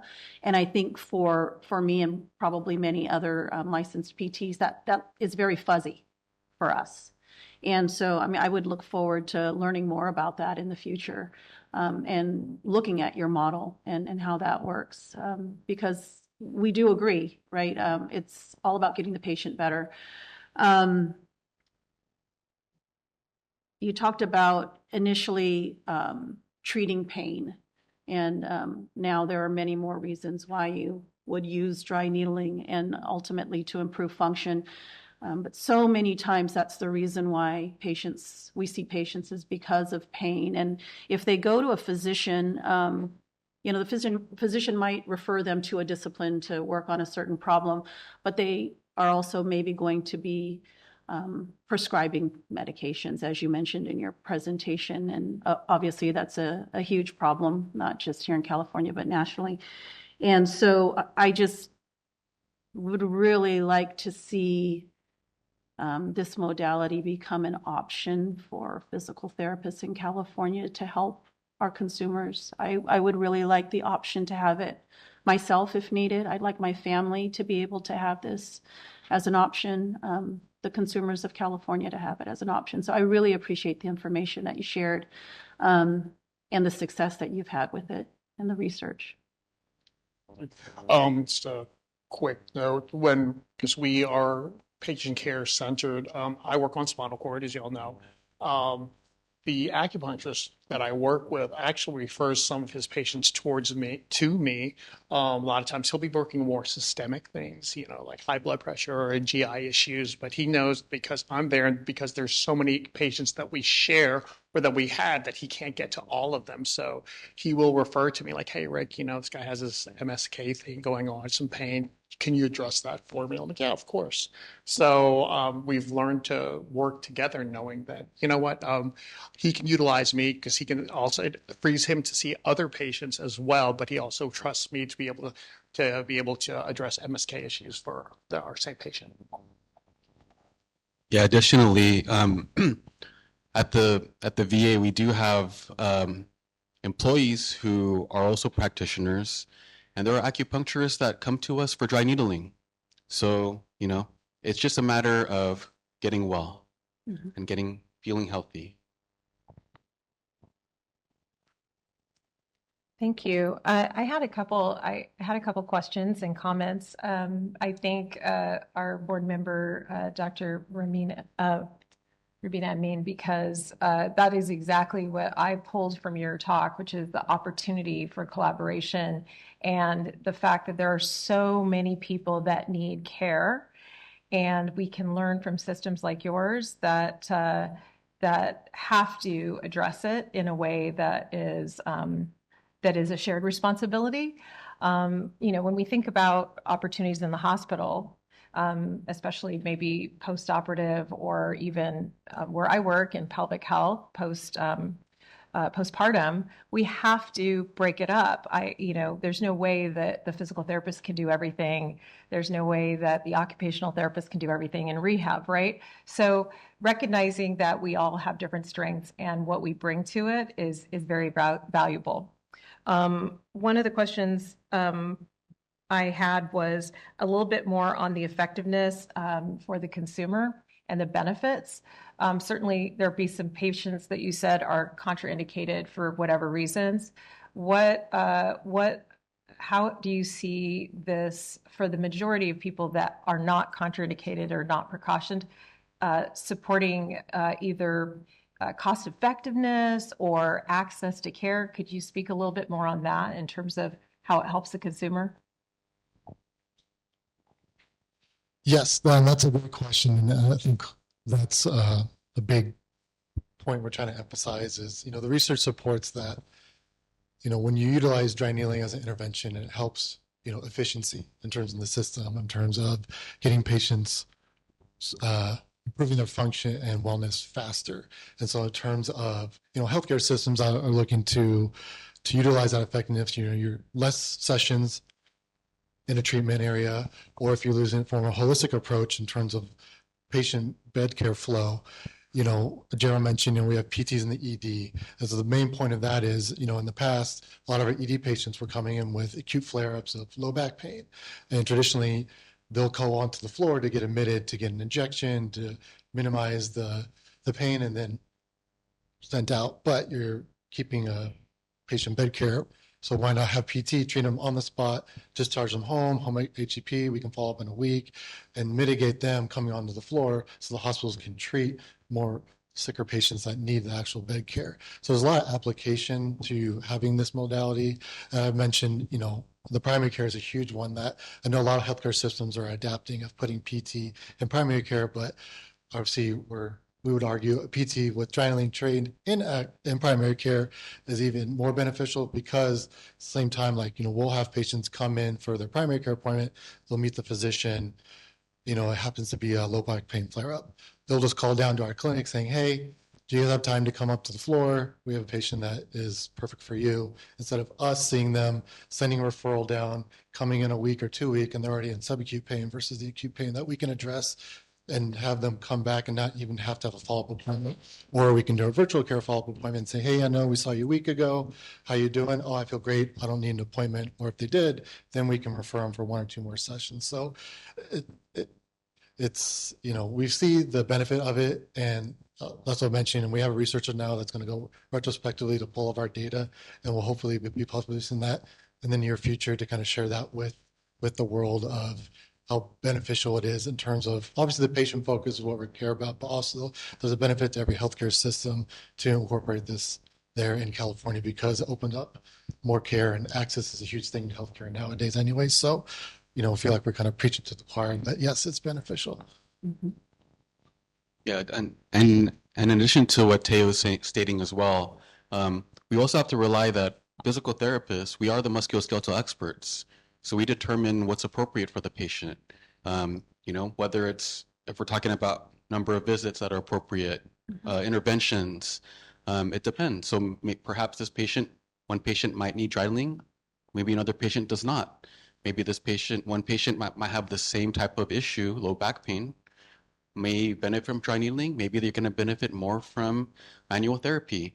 As PTs, we have to trust our clinical judgment and go along with that. So adding this tool to the toolbox will only just benefit the consumer more, because we have that tool available for them. And some examples, especially with our patients who have functional issues, and a lot of it's included with their pain. There is such a big neuromuscular component or neurological component to dry needling, and when you are working with it, it's even for us when we first started needling, all of a sudden, you have a patient who can only maybe abduct their shoulder to maybe 80, 90 degrees, and then you end up hitting a few different structures, and they're at 100, 135 degrees. And you're like, whoa, what just happened there? And now they're able to functionally reach higher to be able to do things, and it's not painful anymore. A lot of patients that we've seen who really complain of low back pain, then I'll go, well, wait a second, let's look at your posture. Let's see what's going on here. And it's usually from sit to stand, or there's just at that last part of extension. I'm like, you know what? It's your hip flexors. We should really kind of address what's going on in the front of your body versus what's going back here. So all of a sudden you kind of loosen up the hip flexors here, and all of a sudden you're not getting that hyperextension on the lower, on your low back. And then you can also, engage your gluteal muscles much better, being able to, to improve gait. We have a few physical therapists who specialize in pelvic health, and we've taught a lot of our courses to other VAs that, were the pelvic health specialists, and it's great to talk to them. It's like, oh, it's very different than what, we're used to doing, but there are structures that we do teach in both courses. They have found very, very helpful within their practice, even just doing the abdominals, working on the adductors, to really kind of help out. So there's, it really crosses all different specialties within the physical therapy realm. Piggyback on the question, did you all get trained obviously after in another state or here? I'm just trying to understand the background. Okay, so we had a physical therapist who worked for the DOD and he transferred over and he asked us, he was like, you guys don't do dry needling here, do you? And we said, no, we didn't. And that's when Taylor was talking about, the crossover, like, just, from having care as an active duty person to transition to a veteran. So we were actually trained by the U.S. Air Force and for the physical therapists there. And so, we thought, well, we really weren't very familiar with it. And well, okay, this would be a great thing to have in our toolbox, maybe, whatever. But when we took the course, it was actually, wow, there's a lot of things that we are seeing here that, when you try to do range of motion to a patient, you're lucky if you can get 8, 10 degrees just doing the regular stretching. And when you can get another 30 degrees, not all the time, but sometimes it's like, wow, this is great. Now they have a new baseline we're able to, with stretching and their exercise program, to keep that. So we were trained by the U.S. Air Force Physical Therapist program, and that's how our program was developed. From them. Thank you. Any other questions, comments? Just have a comment, actually, question, but this is very enlightening. Both presentations really provided a lot of insights. I heard about dry needling since I got involved with the board, and acupuncture was the first thing that came in mind. And this actually, the presentations definitely set apart using data.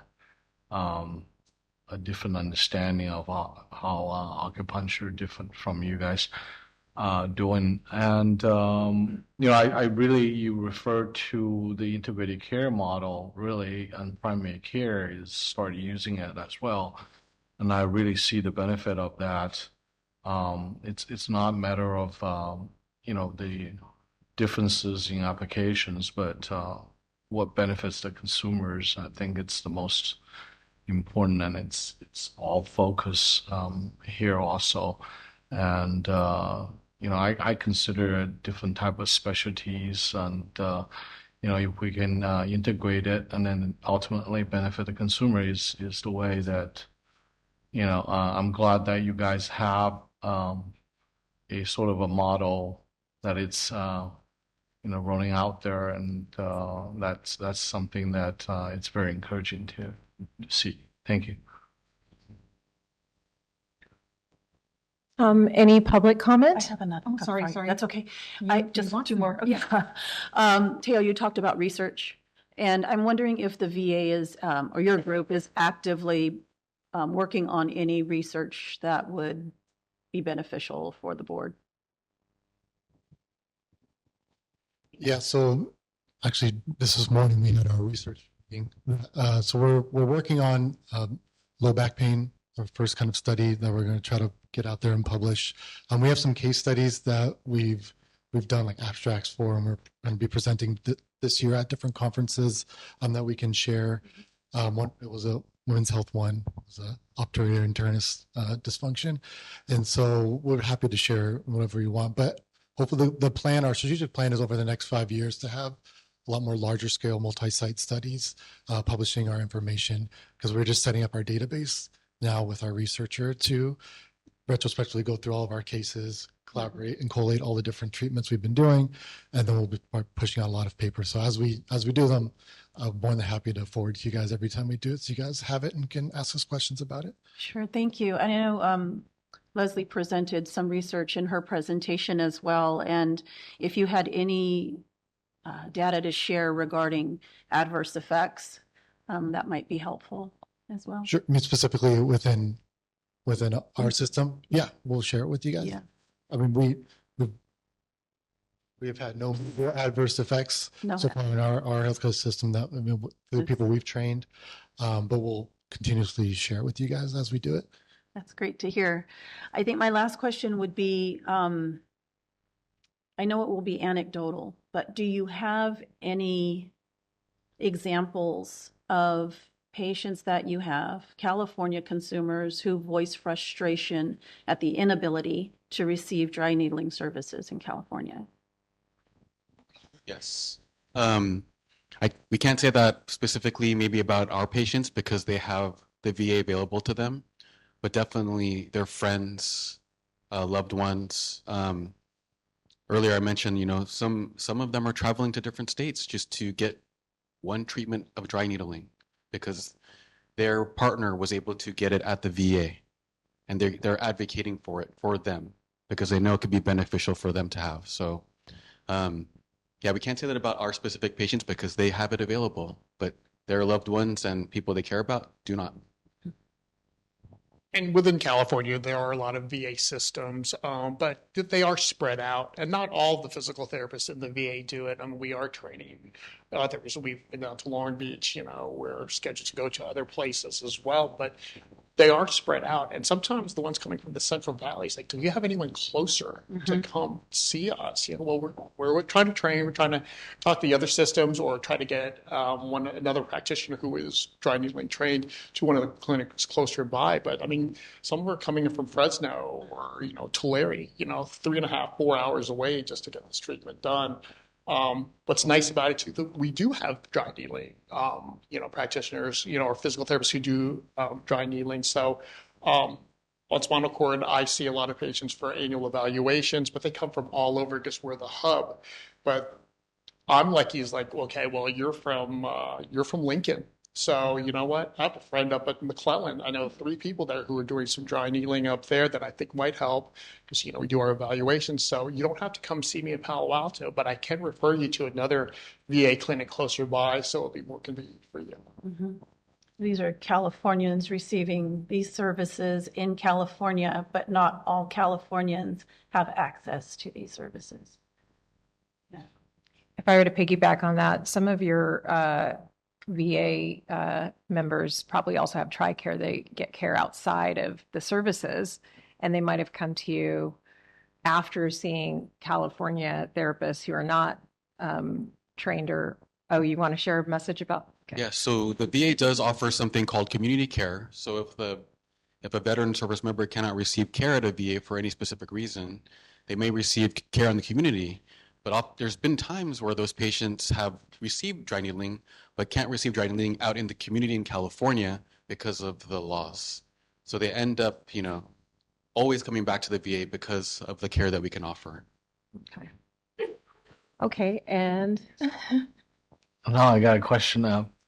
So when you're talking about an access issue, when somebody who needs this type of services, and let's say they walk into your clinic and then you did that assessment, you sort of triaged and say, well, you need the so-and-so services.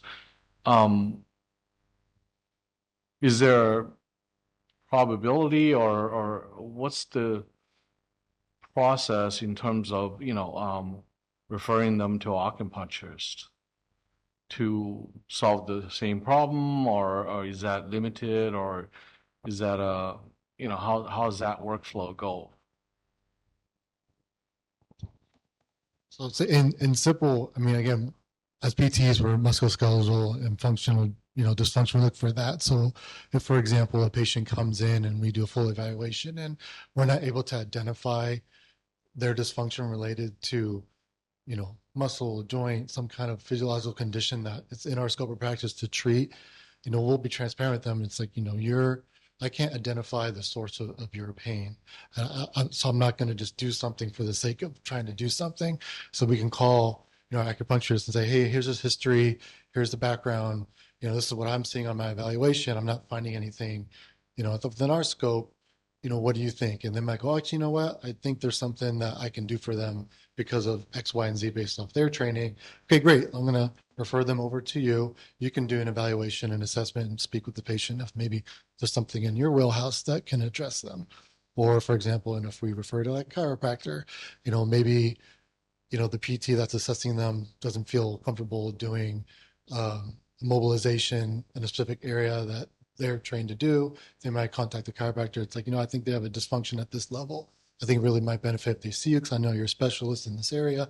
Why don't you go down the hall and see them for your session instead of me right now? And they'll get a treatment the proper intervention at the right time, and then they move out. So it's a lot of, nuances, but in the sense, as Gerald and Rick mentioned, if it's not within our scope, we're not going to just do dry needling because we have this tool. Why not, use it or do some kind of intervention? It has to be something that we evaluate and it's in our scope of care to treat.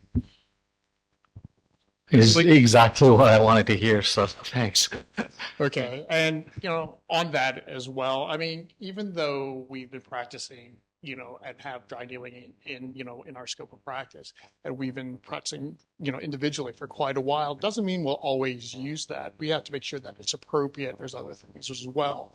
I had a patient, or actually one of my colleagues had a patient who was having a severe headaches and also neck pain. And he's like, Rick, can you kind of look at his cervicoglycostoids, his SEMs, because, I think he's getting the headaches from there. And I was able to palpate and we were able to reproduce the symptoms. But when you were trained in dry needling, there's certain procedures and how you may do it. And one of the things that we really look for is, especially around the, the cervical area, the neck areas to palpate, you have to find the internal carotid. And for this patient, I'm like, okay, well, let me find it, and I'm usually pretty good at doing it, but I couldn't find it on this patient. And I looked at him, I go, look, you know what? I feel an area that I can needle. However, I cannot clear your internal carotid artery. So what I want to do is just not do it, if that's okay with you. And he's like, yeah, that's great. So, there were times that, even as somebody, that has experience that, okay, well, this patient, it may help, but, there may be some factors and some, we look at our contraindications or even just surface anatomy, like, you know what, that is something that we need to really take into consider whether we're actually going to perform it or not. And there are times that I've declined it. So, we were looking at a patient safety. So, any other questions or comments? Everyone's good on the board? Okay. Well, I will now take public comment if anyone has any.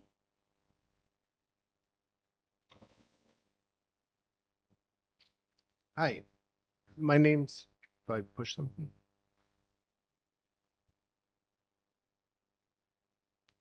Okay. My name's Paul Jones, and I've been practicing physical therapist for close to 30 years. About 15 years ago, I heard about dry needling, and it was actually through a radio talk show host out in New York. And he was talking about, oh, he's going to go to therapy and get dry needling. I didn't know what it was, so I kind of looked it up, and it kind of piqued my interest. What's the difference between dry needling and acupuncture? And as the years went on, I started to have more friends that were trained in other states, as well as the VA. And they said, oh, it works great. It's fantastic for the patients. It works better than electrical stim, ultrasound, whatever. So I kind of had a personal experience. With weightlifting, I hurt my shoulder. I did my usual things to try to get it better. It just wasn't getting better. So I made an appointment with an orthopedic surgeon. And of course, with healthcare now, it was 2 months out. So a good friend of mine who works for the VA, he's like, hey, do you want to try some dry needling? And I kind of pushed him off for a little bit. And finally, the pain was so bad, and I wasn't really able to move my arm too well without pain. So I let him do it. And after probably a 10-minute treatment, I was able to move my arm 60% better with maybe half the pain that I had. And I thought, okay, it's going to be, maybe 30 minutes, an hour, and then I'll be back to where it was. Well, 4 or 5 hours later, I was able to have full range of motion without pain. So I went to go see the orthopedist. And of course, it's kind of embarrassing because now it's like the pain's minimal, my range of motion's better. So I talked to him and he said, okay, he says, well, what have you been doing for it? And I said, well, I had a couple dry needling sessions. And his eyes got huge. And he's like, you do dry needling? And I'm like, no, we can't do it in the state, but I have a friend who does it through the VA. And he was trained in Texas. And he was just very interested. He was not so much interested in my shoulder anymore as looking at, hey, where did he poke you? Where did he put it? So he was very, very interested. And I told him, I said, well, we're working on trying to get it legalized in our Practice Act. So he was very interested in it. It helped me an immense amount. I've heard nothing but good stuff. I've talked to other people who have taken the classes and stuff, and they talk about the contraindications and stuff and how they could lessen it. So, the direction that the needle goes through, the palpation, and if you're not certain, then you don't do it. I think that's for many of our techniques that we do in physical therapy. If we're not comfortable doing it, then we don't do it. And then we refer out if we need to. Yeah, so that's kind of my personal experience. That's kind of a frustration for me as far as, I have friends, I have colleagues that have used this technique, and it's been very, very beneficial for their patients. And I would like to be able to have that access for us as well. Thank you. Is there any other public comment? Okay. All right. Well, thank you all very, very much for your presentation. And I think we're going to take a short recess for 10 minutes. We'll come back 5 after 11. Thank you very much.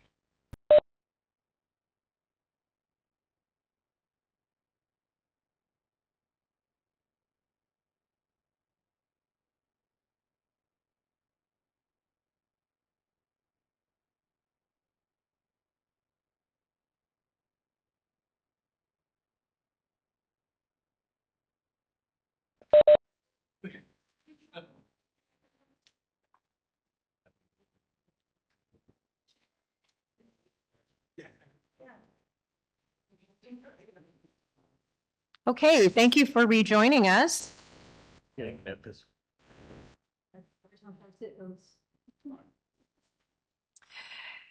We're continuing on the second day of the PT Board of California board meeting in Sacramento, California. We are on agenda item number 17.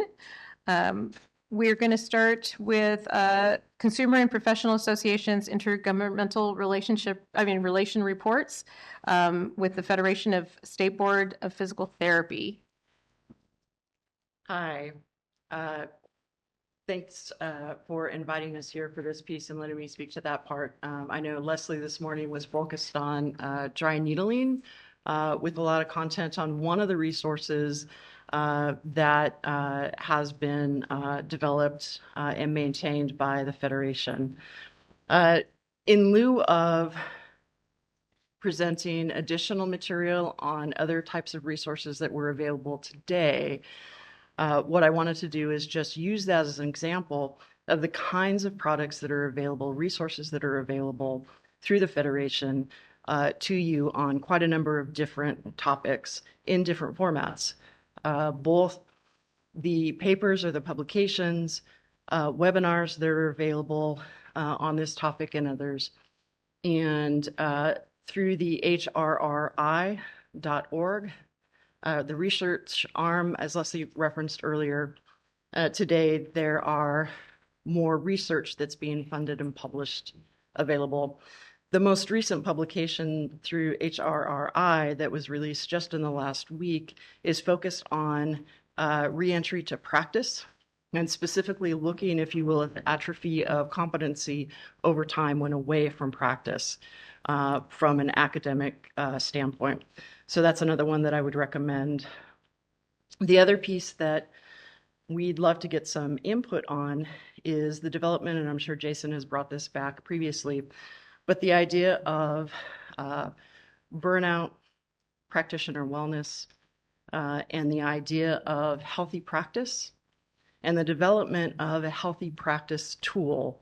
HRRI has published research on the development of how to establish an effective assessment mechanism, and the Federation committees have been working on developing this assessment tool. The first 3 modules of the tool were previewed at CSM and are available.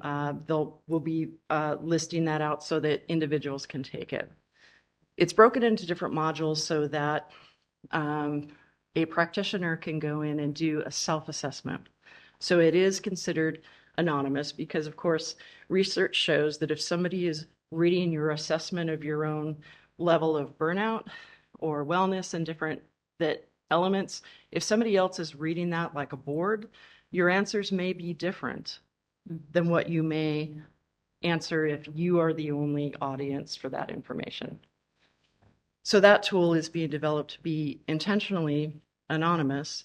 However, it's being framed in such a way that a person can opt into having a certificate of completion generated per the modules that the committee is estimating are equivalent to about 1 hour of continuing education. So one of the questions that we're asking all the jurisdictions is, would your continuing education requirements allow for an individual to complete the healthy practice assessment tool, which we believe would be a benefit to them individually and ultimately to patient care, public protection? Is that something that would fall within the rules for continuing education courses that could be completed in California? Another piece that is a recent focus is there's a task force on animal PT, if you will, practice that is actively working.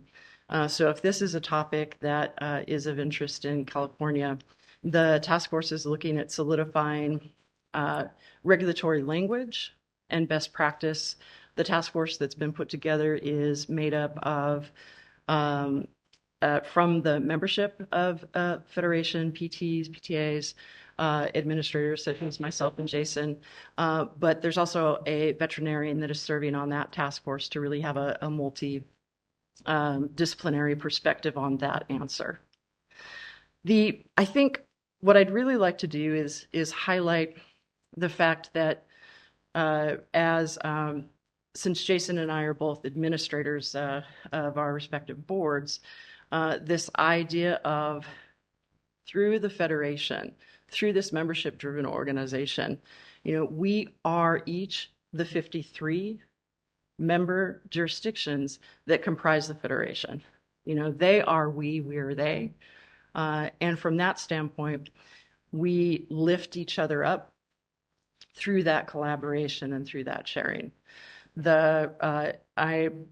As a board administrator, the ability to be here at your meeting and see your process it's a fabulous opportunity for me because I am better at my job by seeing how my peers and my counterparts do things and things that I can bring back and things that we can bring here. So that's my call to action. Not so much a presentation, but the Federation is made better by California's involvement on committees, on task forces. We do have a board member regulatory training that's coming up later in April. That if you haven't had an opportunity to participate in that, I would strongly recommend it, particularly for newer members, but also for individuals who maybe had been involved in those activities a couple of years ago as a refresher. Because part of what you're doing isn't just didactic consumption, right? It's interacting with your peers across the country and discussing those trends and learning from each other. So please look at ways that you can do that. I'm so excited that you have this standing item on your agenda to talk about what's happening at the Federation. What I would love to be able to do is make it as much a two-way conversation.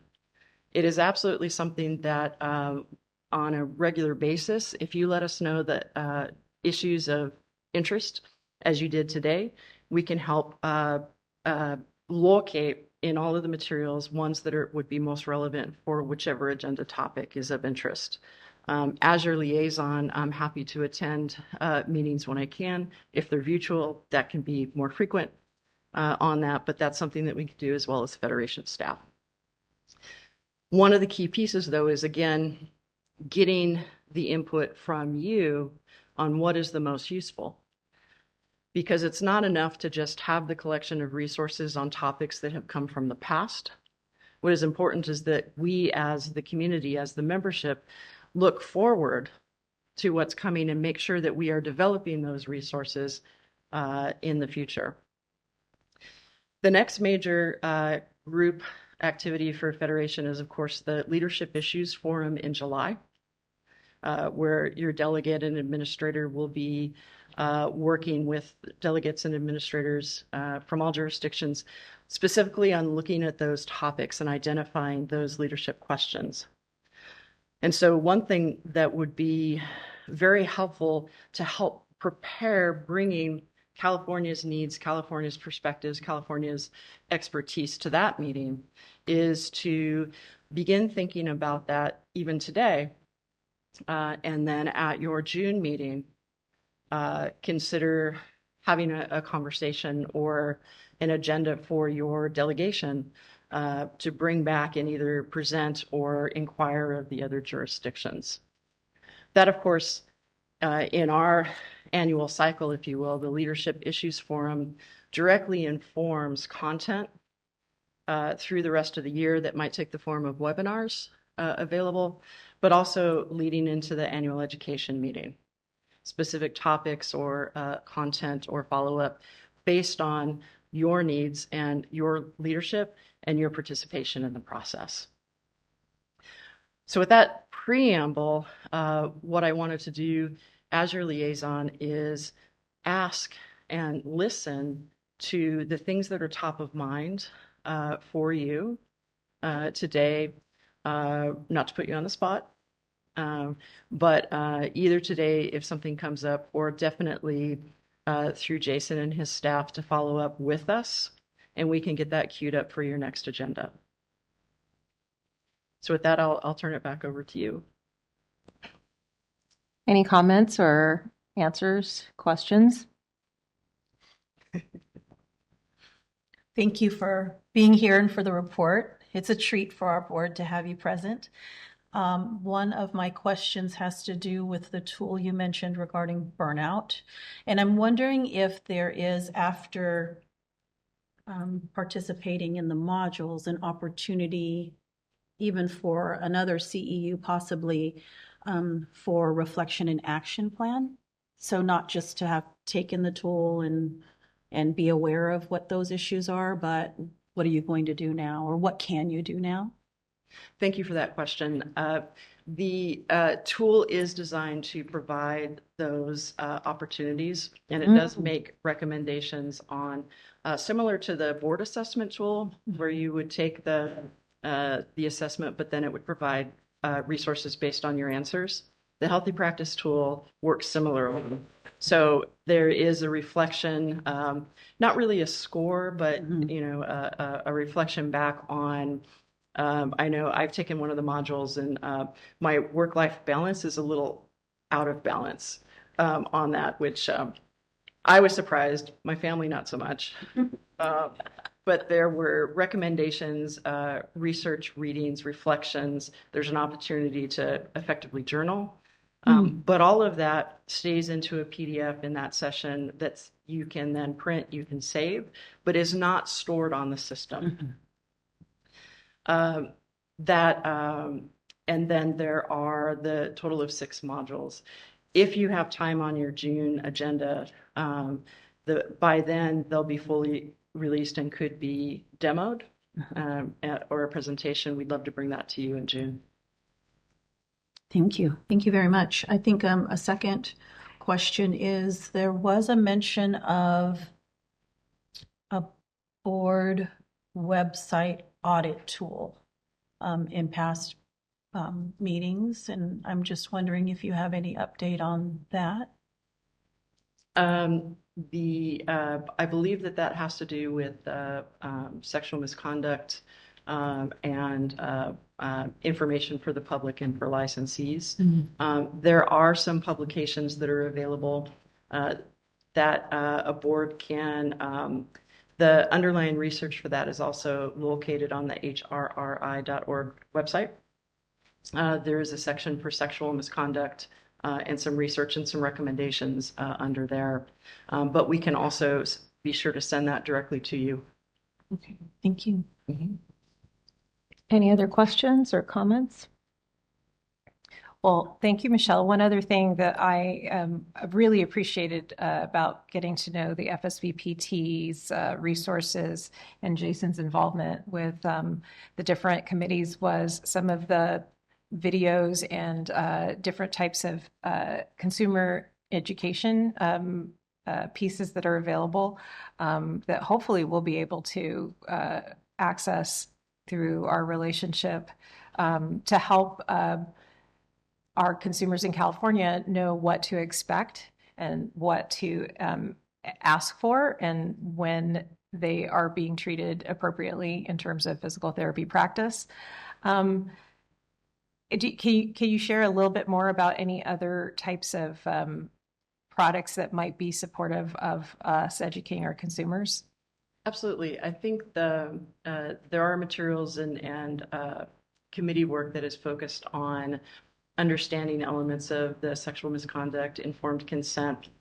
So in addition to the website sort of assessment tool and recommendations on that, there are also publications or flyers that can be used with different audiences, including directly with the public. There are also similar publications that have to do with even what is physical therapy that can be useful for that audience as well. I think I would be remiss also to not mention that there's a recent video and webinar targeted at student PTs related to boundaries and sort of that transition and what to be aware of because when you're in PT school, your sense of working, in the lab classes with each other, that comfort level of interaction with them that can be different than when you're out treating patients and the importance of that continuous consent. And so that's another piece that I would recommend given where we are today. Thank you.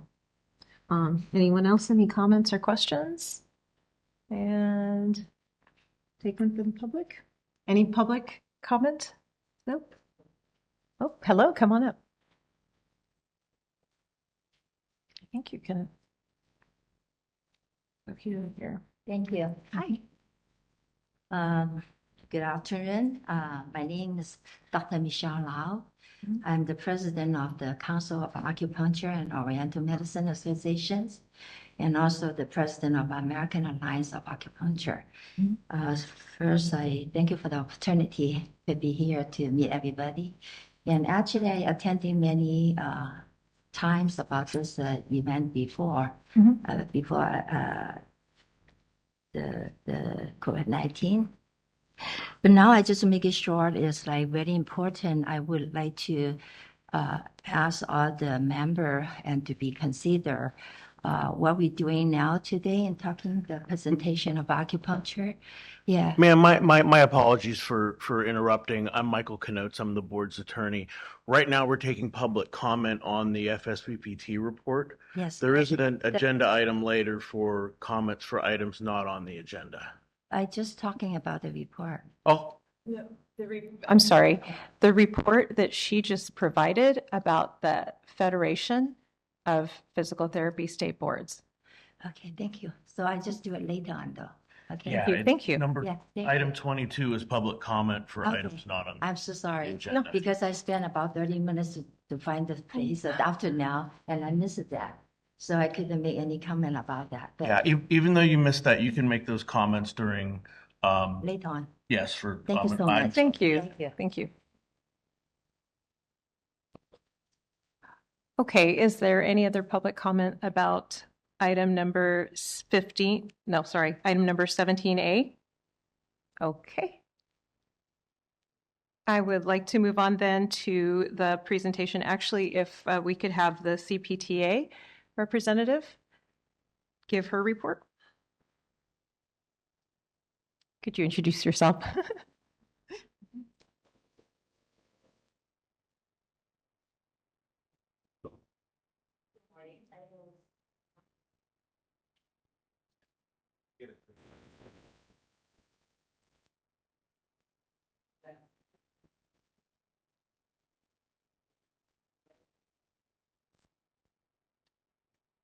My name is Stacy Defoe. I'm Executive Director for California Physical Therapy Association. Thanks for providing us time on the agenda.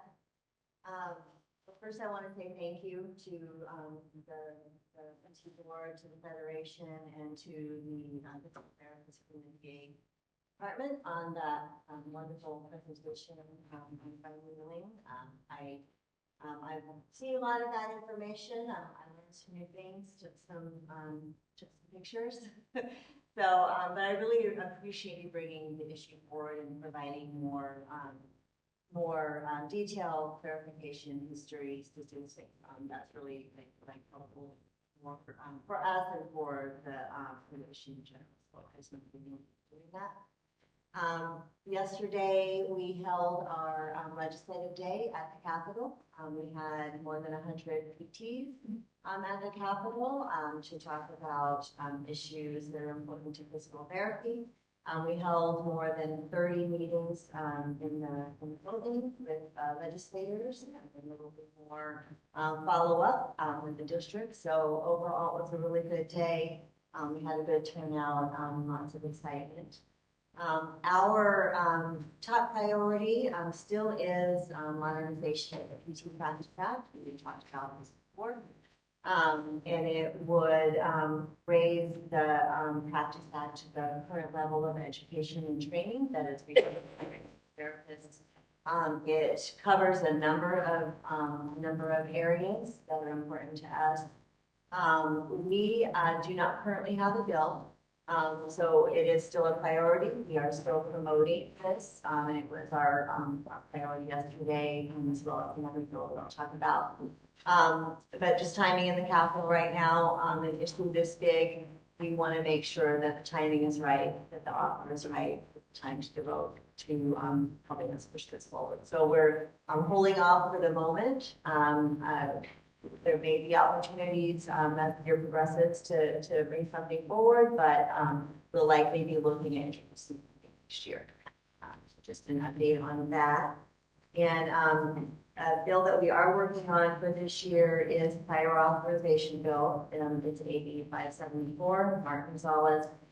This is basically the same bill that we had a couple of years ago, AB 931, Jackie Irwin. This made it all the way through the legislature to the governor's desk and then was vetoed.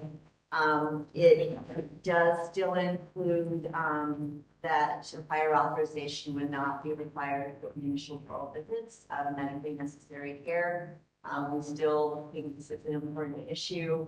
I feel like the legislators agree with us at the time, so we are bringing this back forward and hoping to be able to communicate with the governor's office when it gets to that point and get something moving on that this year.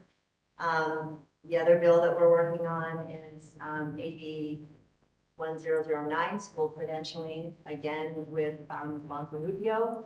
This is also the same bill that we pushed forward last year, which would create a pathway for PTs and OTs to obtain an administrative services credential. We still feel like this is an important issue. This bill also made it all the way to the legislature, to the governor's office, and was vetoed. And we are hopeful, there has been some communication there. We are hopeful that this year the outcome will be a little bit different if we are able to get that far. There has been good communication issue as well. So that's coming forward, and we will question on that progress. There is a bill this year for animal physical therapy by the Animal Physical Therapy Coalition that would allow PTs to authorize PTs to authorize the licensed physical therapists who hold an advanced certification in physical therapy to provide animal therapy upon the referral of a veterinarian under the supervision of a licensed veterinarian, and that the level of supervision will be determined by veterinarian. Our Government Affairs Committee met on Monday and reviewed a number of bills, including this one, and PTA has taken a support position on this bill. We are supportive of the efforts to move something forward in this area. It's been a long-standing issue, and so we are supporting this bill as it moves forward. Aside from legislative issues, I just want to remind everybody that our annual conference is going to be held in September 21st in Palm Springs at the Palm Springs Renaissance. Be there. Our education program continues to be strong. Especially with our webinar Wednesdays, our CRPI courses. Our goal for our webinar Wednesdays is three courses per month, so that's 36 a year. And we did meet that and more last year, and hope to continue with that this year. A lot of great courses. And if you're unable to attend, they're on demand on our website. You can find them there. We will also are planning to do one in-person course this year. Those have been a little harder to get moving, just pandemic, but we do have one planned for April 12th to 13th in San Diego, and it's mastering movement training in the connection space. And I think that's all I have as far as updates on the association. I do want to, along the lines of the webinar Wednesdays, I wanted to again thank Jason Kaiser for participating in our webinar Wednesdays last year. In August, he did the Q&A with Jason Kaiser. That was very popular. It always is. Every time we're able to get him to speak to our members and PTs who attend. So we're hoping that we can maybe get something like that on the books again this year. We'll be in contact. And then we always just want to say again, thank you to the PT board for the open lines of communication that we have with the board. We appreciate what we're able to do there, and that we're able to collaborate on issues as appropriate, and to really collaborate with the executive officer for questions that we have. So we just really appreciate that. So, are there any questions? Hi, Stacy. Good seeing you. What was that bill number that you said, Assemblymember Gonzalez? That is AB 1009. Thank you. Thank you. I'm sorry. 574. Thank you. Is there a bill number for the animal rehab? AB 1458. Thank you. And that's for everyone. Any other questions, comments from the board? Thank you, Stacy. Any public comment for the California PT Association's report?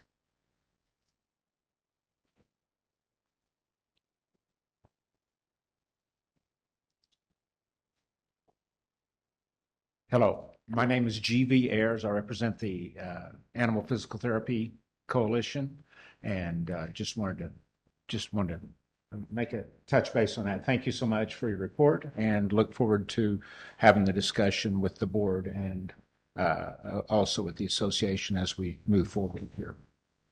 That's it. Thank you. All right, thank you so much. Thank you. We're going to now get an update from Mr. Kaiser on DCA affairs and report.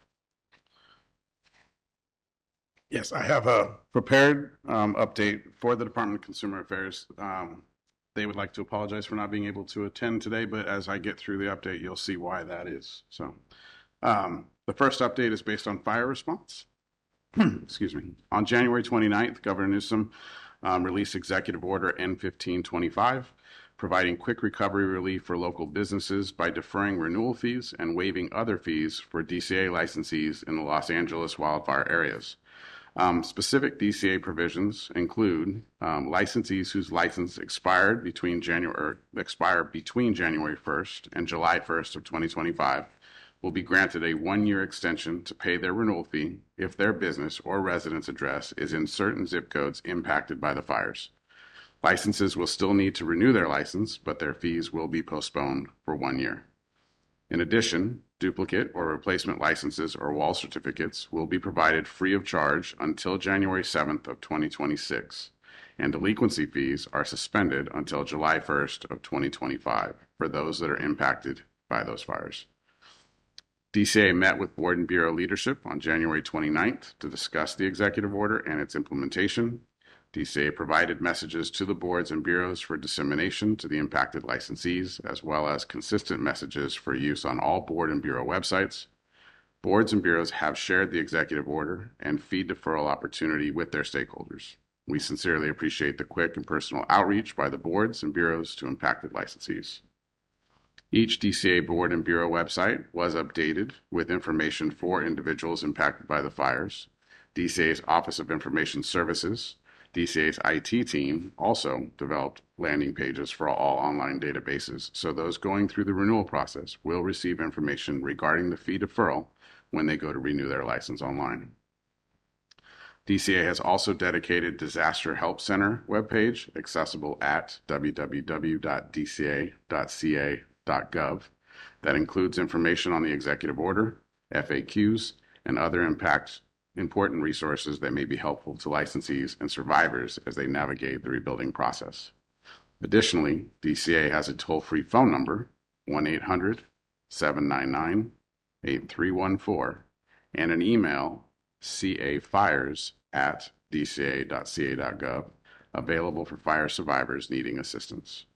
We're grateful to the Governor for this opportunity to assist our licensees in their time of unprecedented need.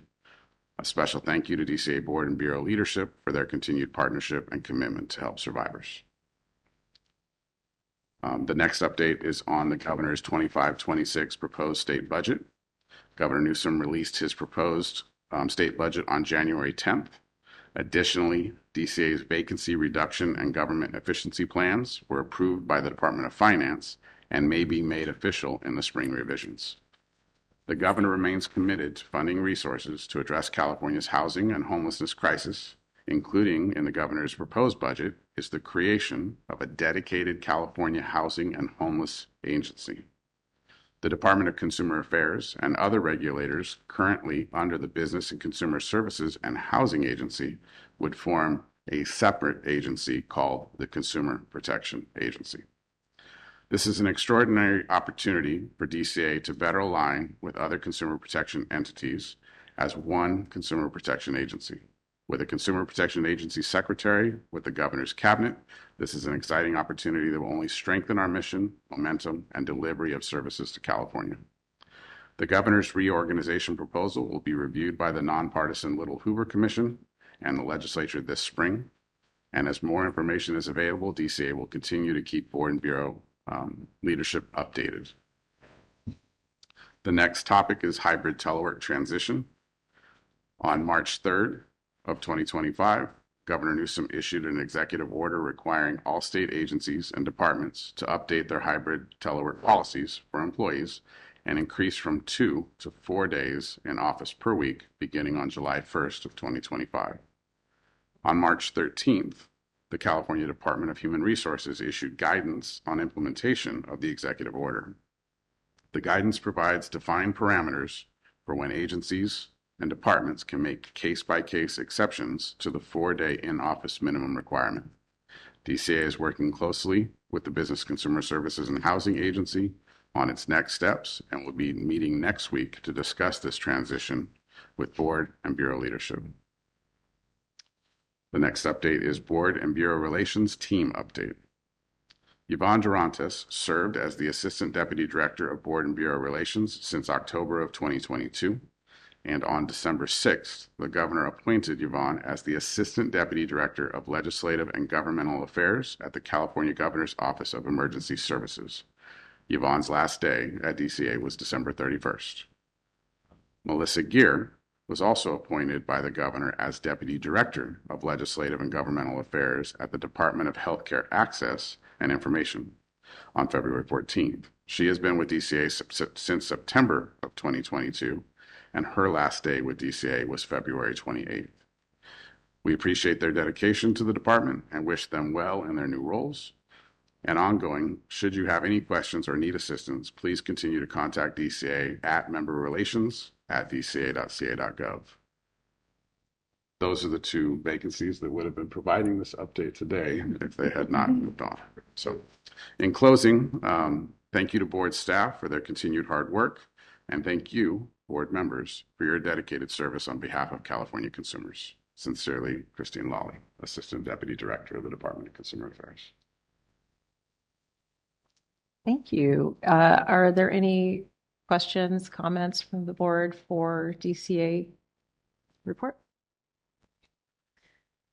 I was wondering if you could provide any comment as our EO regarding the reorganization of public protection?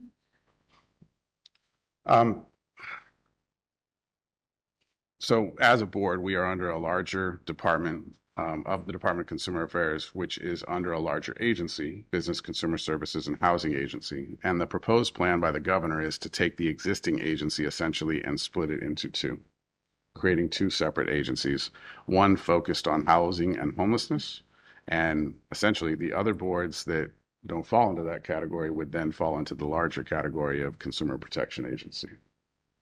I think it is an opportunity to kind of rebrand, if you will. I think that the longstanding title of Department of Consumer Affairs is not quite as clear as the Consumer Protection Agency. So I look forward to that. And having an agency secretary that is their sole focus as consumer protection may be beneficial to all of the boards underneath the department as well. Thank you.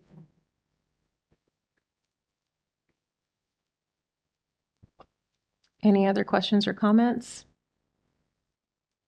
I have one. I think this is appropriate time because they're not here, but it is their section. How is it looking for our appointments? Can you give us an update on our vacancies on the board? Probably not any more than I touched on in my executive officer's report. I did have a conversation with Christine Lawley this morning. Again, she was apologetic in not being able to attend today. They are a little spread thin and there are other more meetings. And I don't think they thought the travel to Stockton, or at least they planned for it logistically.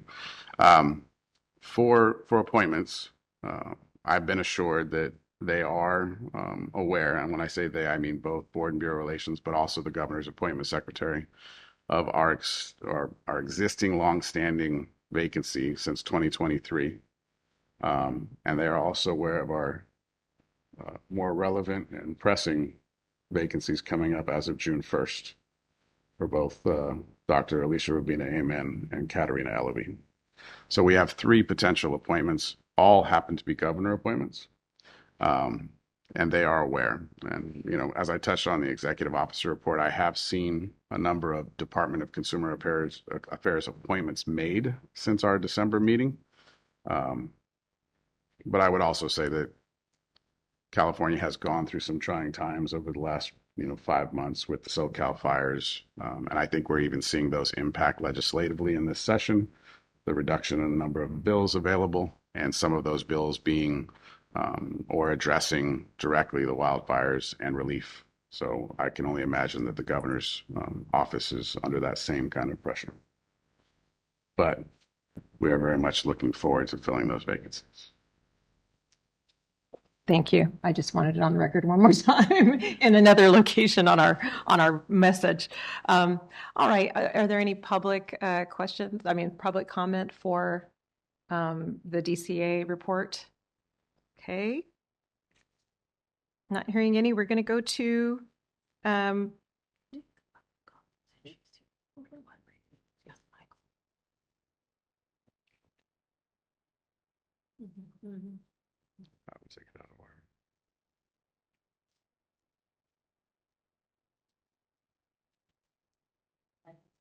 So before we go into our unit reports, we would like to take number 22, public comments on items not on the agenda, to give an opportunity for people who are here to speak. Thank you so much.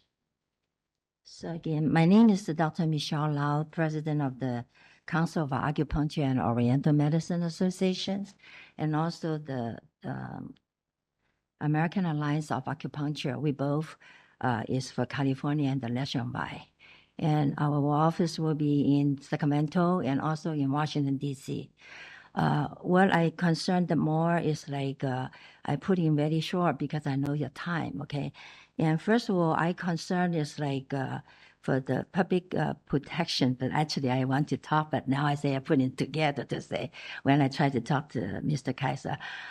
What happened is in California, we are already facing a lot of big change because the federal law now is already passed the acupuncture into the CMS Medicare system and on 2020 and January 20.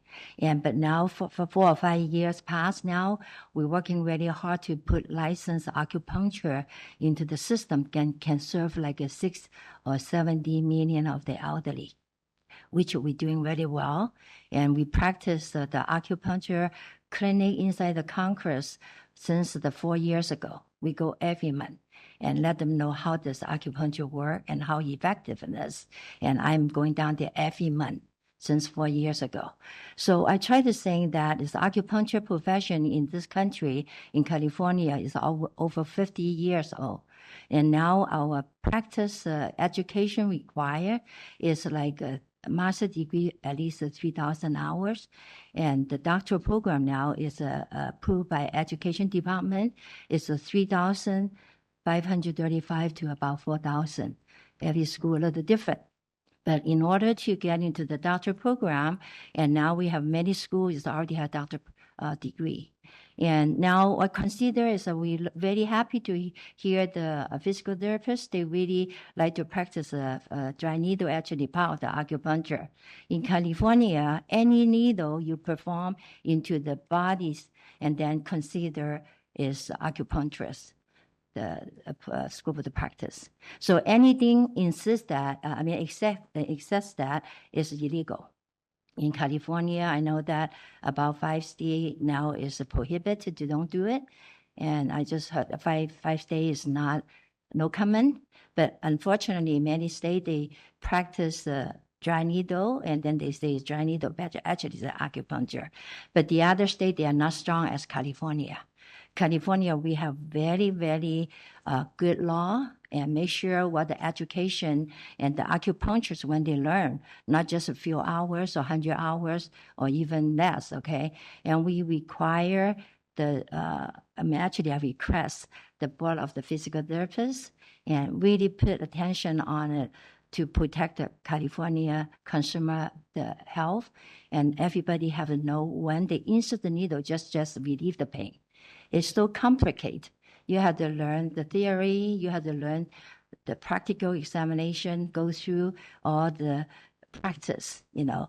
And the last, I just hope, okay, acupuncture becomes so welcome and so demanding now, and even though in the system, like we go to DC every month, 1 or 2 days practice inside the Congress, and really want to prove that different people come in for different problems. Headache, the whole body or something else, we can treat them. And just within about 20 or 30 minutes to let them feel the differences. So again, protect the California acupuncture profession, and so also mainly is to protect the consumer, our patient. And we have to be very, very, very, very straightly to have a good training, good education before they go to insert the needle into the body. Again, dry needle is acupuncture. It's part of the acupuncture, and then long times already. Thank you so much. Thank you. Is there any other public comment on items not on the agenda?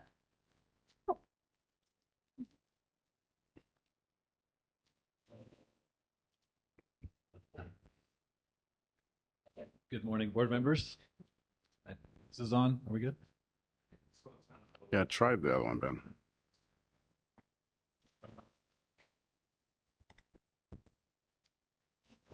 Good morning, board members, board staff.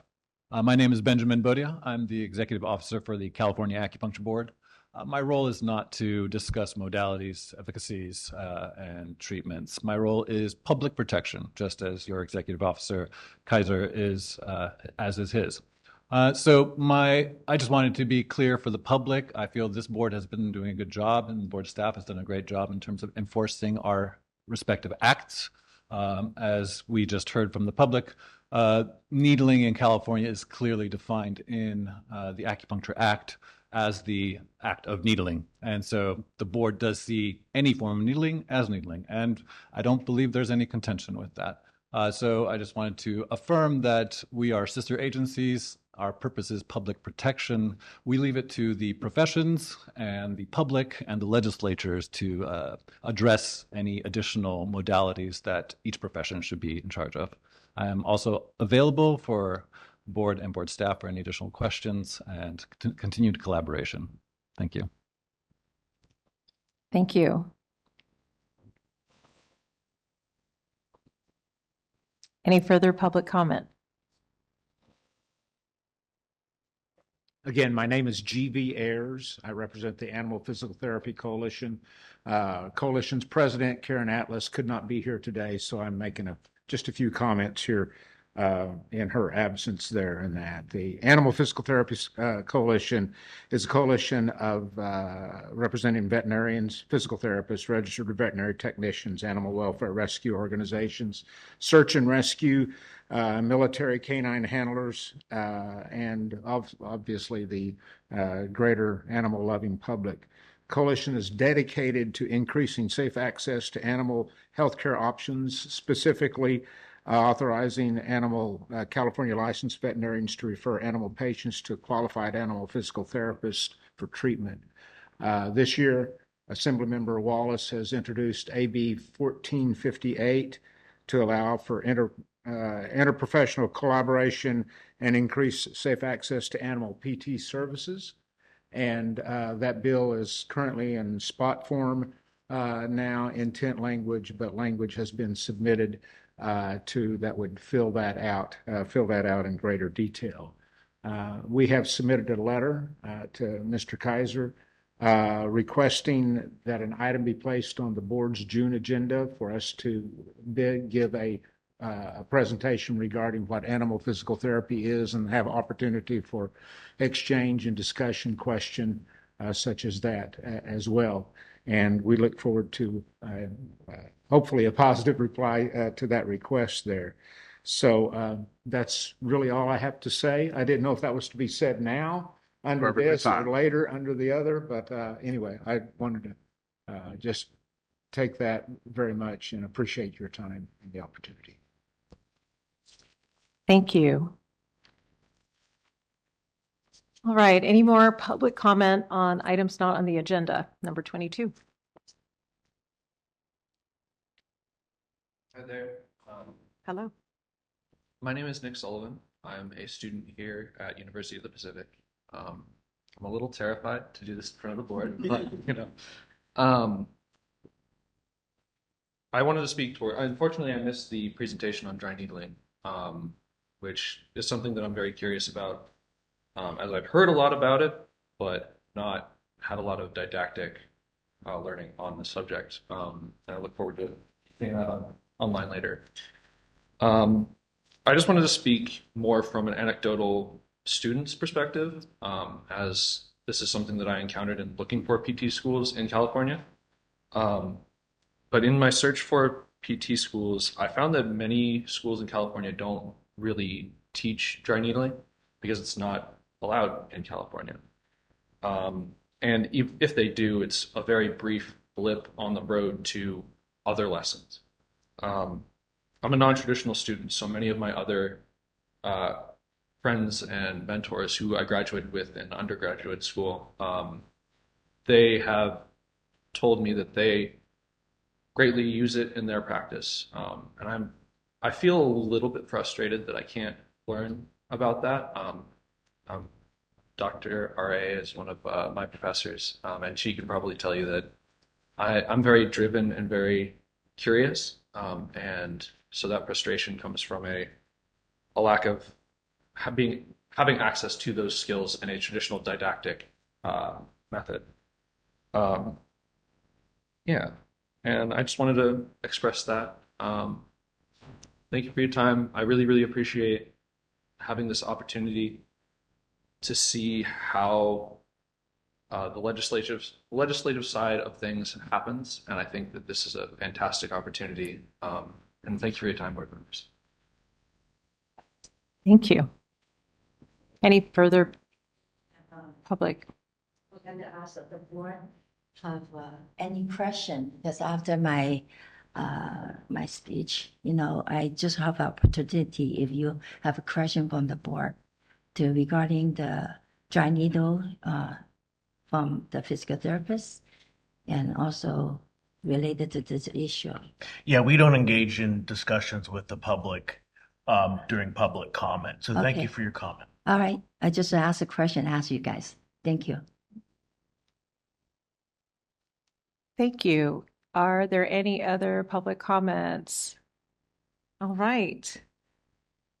We're going to then move on to our reports from our administrative services unit. I think I can do this one really fast. So I'm going to be reporting on the administrative services report. You have the briefing paper and the materials regarding expense and revenue. There are a couple key items in there, but a couple updates that I'd like to provide on behalf of Liz Constancio, as the manager who cannot make it today.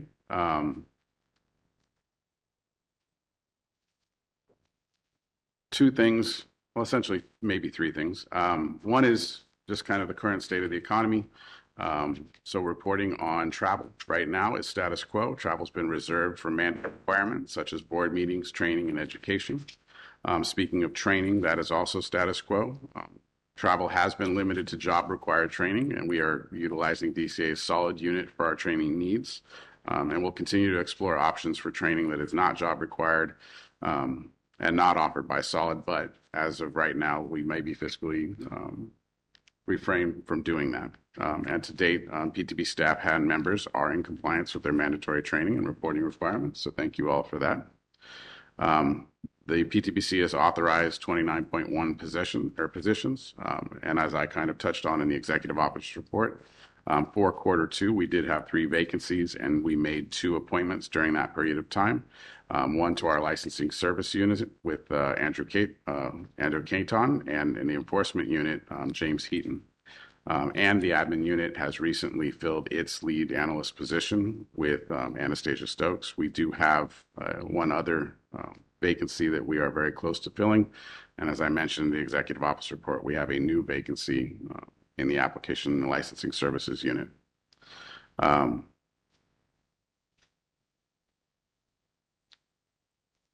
Looking into the budget items of the report, you'll see that the Physical Therapy Board has authorized $7,139,000 this fiscal year to support program requirements, which include personnel services, operating expenses, and equipment. And as previously reported, there was a decrease in our budget authority of $378,000.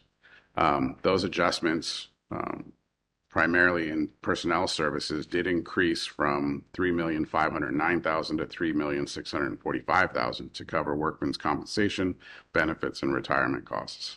But our operating expenses and equipment decreased from $4,107,000 to $3,593,000. The PTBC has experienced additional adjustments through the GALI process. GALI occurs during October, December before the governor's proposed budget is introduced on January 10th. The budget authority would be adjusted to align with the Department of Finance budget worksheets prepared through the Budget Act. For example, the PTBC historically would have different budget allotments for different line items within each area. Department services, both internal and external. However, some of those designated budget allotments were combined altogether into one category rather than different line items. So we are going through some restructuring. What we're looking at now essentially is bottom line baseline budgeting.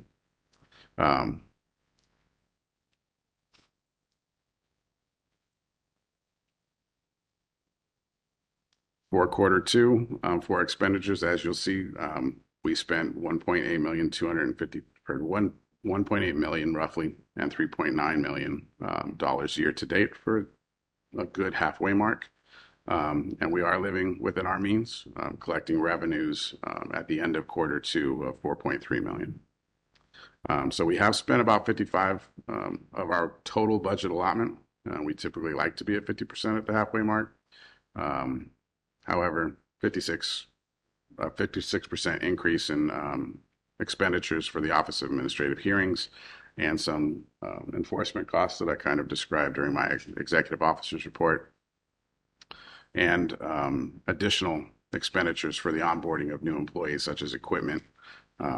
We have directed internal caps and general expense to accommodate some of those changes, and we'll continue to monitor any necessary changes that need to be made. Currently, our fund condition is projected at 8 months reserve for current year. It does dissipate with very conservative estimates to 7.1 months in budget year 25-26. But those numbers will change as we close out the fiscal year in July. If there's any questions that I can answer, I'm happy to.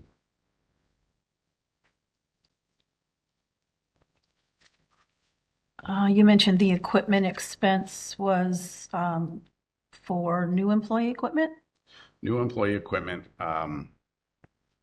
and I think what you're referring to in the budget line is an excess of planned budget. You might remember in the previous fiscal year, in the third quarter, we did receive an executive order to restrict purchases to a bare minimum. At that point, we had a large order placed for replacement laptops because our laptops were at end of life. We were not authorized to collect those laptops in the end of that fiscal year. So when the fiscal year changed and we went back to our new budget allotment, I believe it was $8,000, we actually paid the $60-some-odd-thousand bill for those laptops. So it's just a displacement from one fiscal year to another. Thank you. Jason, how many laptops was that? 33. Any other questions, comments from the board? It's more of a comment, actually. Thank you for including that fund balance roll forward. I know Dr. Amam is very happy about that. Yeah. I agree. Yeah. And I do have one question regarding the equipment was one of the things that I was going to ask. Regarding the salary budget, the reason that we're not, there's a budget cut, but it didn't impact our positions because we had vacancies. And so it didn't really cut into the available dollars to cover those. So there were actually two drills that occurred simultaneously. Okay. And one was an 8% direction and overall reduction of the budget. The second drill was what we call a vacancy sweep. And that was an assessment by the California Human Resources to look at existing vacancies and if they were vacant, to essentially sacrifice them to the drill. During that drill, during at least the period of time that the drill was conducted, we did not have vacancies that fell, that weren't considered mission critical, that would be subject to that drill. So we didn't lose any position authority. But to your point, budget authority and position authority are two different things, but they're often attached. Sometimes they're not. Sometimes if you go through the budget change proposal process and you're seeking new position authority, and you already have the money in your budget, they might just give you the position authority, and then you have to make an internal decision on how you're going to fund that. But through the budget change proposal, more often than not, monies are attached to that budget authority. And those monies include both the salary for that person, but also all of the overhead costs that might be attributed to that person, square footage, space, equipment, those kind of things. Also retirement and benefits. So while we did have to reduce our budget by that 8% as part of the drill, we didn't lose position authority, and we haven't sacrificed any of the vacancies. We've been able to continue to fill those vacancies. That 8% cost savings has been realized in other areas through internal caps. Thank you. Are there any other questions, comments from the board? Just one point to make about the equipment. 33 laptops, but also the ancillary devices, the docks that go with those laptops, the external monitors also. So it's not just the laptops.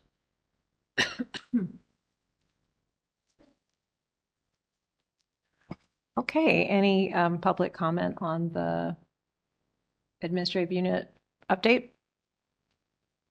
Nope. We are going to then move on to number 19, licensing services update. Kearney?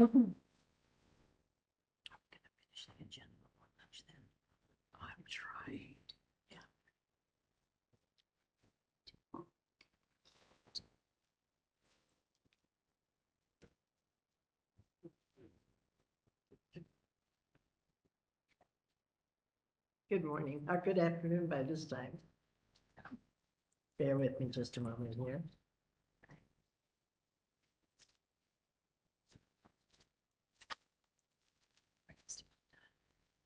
Well, in February, DCA implemented a program to give relief to the wildfire victims in Southern California from the Palisades and Eaton fires.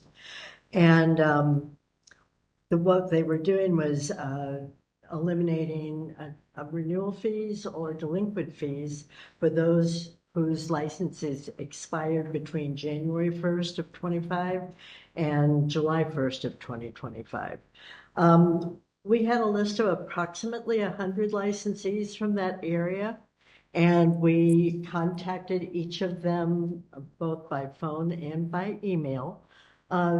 We left messages if we could not get in touch with them. I can't say that we had a huge response to that effort, but it did, but at least we reached out and gave them the opportunity. They could also, if they're for PTs, their wall certificates were destroyed in the fires, we were replacing those at no cost. I personally worked with a couple of PT licensees with that, and they were very grateful, I would think. So it was a good effort. And overall, licensing services, application services, initial license applications received increased by 12% from the same 2 quarters from last fiscal year, with PT applications received up 8%, and PTA applications up 24% overall. U.S. educated PT applications received increased 11%, and PTA applications received increased 28% for the same 2 quarters. Of the 1,455 initial applications received year to date, 94% were U.S. graduated, with 71% exam applicants and 29% were by endorsement. Foreign educated and military applications were 6% and 3% respectively. Initial license applications processing times, applications received to license issued or application closed for U.S. graduates averaged 29 days, while foreign educated applications processing times averaged 50 days. Military applications averaged 8 days, and this data is for applications completed during that time frame. The target turnaround time to license issuance for U.S. graduate complete applications is 45 days for applications by endorsement and 90 days for new graduate applications. And just a side note, we're doing really well in applications. We've become very streamlined. I dare to say efficient. Currently, we are acknowledging receipt of the application in under the 35-day required time. It's averaging around 2 to 3 weeks, which is really good. And also, we have a new report. I don't have it here with me. It's being vetted. That shows that with more updated data, and shows that for Q2 of this year, for all applications types, including foreign, whether the application was complete at received or incomplete at received, it was 55 days processing time. So at this point in time, and that can change with the influx of new graduates about to appear, but at this date and time, an applicant could expect to have their application completed within 60 days of being received. That's good. Pretty impressive. Yeah. Yeah, I'm really proud of the staff. They're doing great. Any questions? Yeah.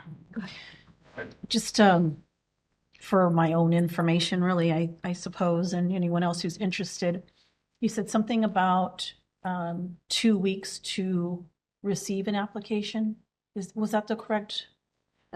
Well, once they submit their application, the submitted date is the date that they would submit payment. Mhm. Okay, so once that application is submitted, we're supposed to acknowledge it, let them know that it's officially been received Mhm. within 30 days. And we are currently running between 2 and 3 weeks for that. So that's Depending on license type. okay, and that is just receiving an application, not even looking if it's complete and complete. No, not the evaluation, just Okay. the acknowledgement that it has been received, but that's the first step. Mhm. And if we get backlogged, that's going to be the one that we really have to work on to get it under that 30-day turnaround time. Okay. So we are under that currently Mhm. without any drastic measures. What does it take to acknowledge an application? What's that process like? We put a message in the Breeze account. Mm-hmm. Yeah.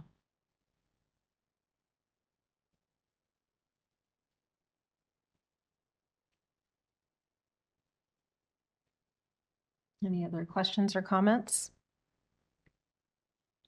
I wanted to also acknowledge that the website was updated with that information about the fires and and I love that. I love the fact that we're that quick about it and you had such a intentional effort to reach out to those that might be affected. Thank you. I appreciate it. So, thank you. Any other questions or comments? Okay, any public comment on the licensing services update? No? Okay, I would, no, thank you. I would like to take this time to break for lunch. We will be returning for the remainder of the agenda at 1 hour from now, which is 1:15. Thank you for your participation.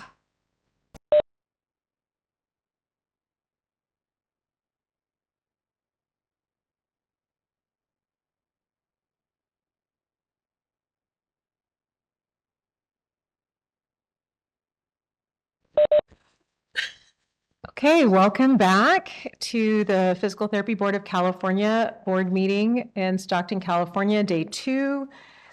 We are coming back from our lunch recess and we are going to resume the remainder of our agenda, starting with item number 20 under Consumer Protection Services Update.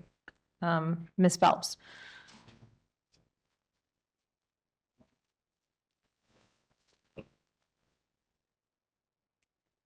Good afternoon. Thank you for saving the best for last.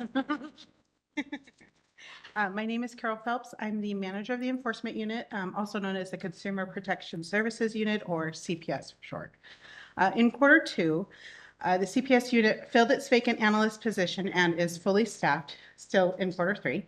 Our newest analyst, Jim Heaton, is picking up quickly on the enforcement processes and now has a full caseload. Currently, there are 463 complaint cases being investigated by 6 analysts. These cases are all at all stages of the investigation process, from complaint intake and desk investigations, DFI investigations, expert review referred to the Attorney General's office, and even some in compliance monitoring for administrative citations and public approvals and reprimands. The CPS unit and PTBC management continue to hold meetings at least quarterly or more often as needed with our contacts at the Division of Investigation and the Attorney General's Office to discuss outstanding issues and to collaborate to ensure effective case and program management. Additionally, PTBC continues to work with both DFI and our liaison at the AG's office in planning the 2025 schedule for the investigator and expert consultant trainings. The CPS unit has transitioned to PTBC's SharePoint site for all electronic document storage. And thanks to our IT guru, Vincent Azar, we have quite a few new tools and automated reports that help streamline some of our procedures and assist us in our efforts to efficiently process complaints. Vincent has been working with staff and management on ideas for more SharePoint workflows that will simplify tasks, create more uniformity, make timely information available, and just streamline our internal procedures. As staff becomes more familiar with SharePoint, additional ideas for workflow improvement will continue to be reviewed and implemented on an ongoing basis. Referring to the statistics report for CPS, this is Q2 of 24-25, so October to December.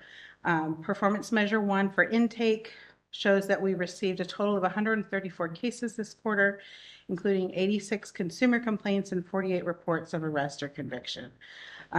This is slightly fewer than we received last quarter, but overall 8% more complaints have been received so far this year compared to this time last fiscal year. Performance measure 2 measures the average number of days after receipt until the board initiates a case and sends an acknowledgement letter to the complainant. Our average is 3 days to complete this, and with the target being 9 days. Performance measure 3 shows the average of case age in days for all cases that did not result in referral to the Attorney General's office for formal discipline. The average case age was 169 days, which is 28% higher compared to this time last fiscal year. These numbers do reflect the average aging of all cases in this category and include the entire investigative process from intake to final outcome. Again, just for cases that do not result in referral to the AG's office for discipline. Our target for this performance measure is 180 days, so we are currently meeting this target. And performance measure 4 captures the average case age in days for cases that were referred to the Attorney General's office for formal discipline. 12 cases were finalized at the AG's office this quarter, taking an average of 685 days from receipt of complaint to final outcome. The target for this performance measure is 540 days. With a small number of cases reaching this level of administrative action and with the complexity of the type of cases where discipline is taken, the average for this performance measure can vary widely from quarter to quarter. For example, in this quarter, 6 cases, or half of the cases closed, took longer than 2 years to complete, whereas last quarter only 3 cases aged over 2 years. And just that small number of cases, your average is going to vary widely. So in summary, this fiscal year so far, staff has initiated 292 new cases, issued 14 citations, completed 228 desk investigations, referred 29 cases to the Attorney General's office, received 1 interim suspension order and 2 PC-23 orders, and closed 22 cases after referral to the AG's. Do you want me to tell you what those mean, the PC-23? A PC-23 is basically Penal Code 23, and that's when the board can intervene in a criminal matter and request the judge order license, either suspension or some kind of restrictions on a license during the pendency of charge. So we had 2 of those issued in the last quarter. So the attachment B is a discipline summary for the quarter. In this quarter, 1 public letter of reprimand and 1 public approval were issued. 5 licensees were placed on probation, and 4 licensees lost their privilege to practice PT by revocation order. And just a quick note, a difference between a letter of reprimand and a public approval. The public letter of reprimand, and I believe it's 2660.3, Jason, I'm pulling this just kind of, that's an internal, letter that we issue in lieu of sending a case to the AG's office and filing an accusation. We can do that prior to that by issuing a public letter of reprimand. A public approval is with the result of a disciplinary action where a case was sent to the AG's office, an accusation was filed, and either we stip to a public approval, which is a disciplinary action with no probation, or it happens through the hearing process. Thank you. That's my report. I'd be happy to answer any questions. The PC 23, you said you had 2 of those? Yes. And how frequently do we see those? It varies. I think 2 is kind of it's an average number. We could have quarters where we do none. Yeah. It just kind of depends on what criminal action's coming through for our licensees at any given time. Yeah. And these are instances where the criminal behavior is so concerning that with the idea of public protection in mind, we're asking a Superior Court judge to essentially suspend that license's ability to practice while we go through the rest of the administrative process. So 2 at one time, I think is somewhat unusual, but 1 a quarter is probably kind of an average rate. Thank you. And I'm wondering about the quarterly meetings you have with AG and DOI, and if you can speak to the fruit that comes from that. So we have those meetings kind of as needed, but we're trying to have them at least on a quarterly basis, so we stay in touch. Sometimes it's a matter of just kind of getting together and comparing notes on caseload. If we have a case where there's a specific question or a concern regarding either how the investigation's going or what we want done, we'll talk about that. We have talked about the investigator training with DOI at those meetings. Generally, just kind of an update and case review, just kind of comparing notes, how everything's going.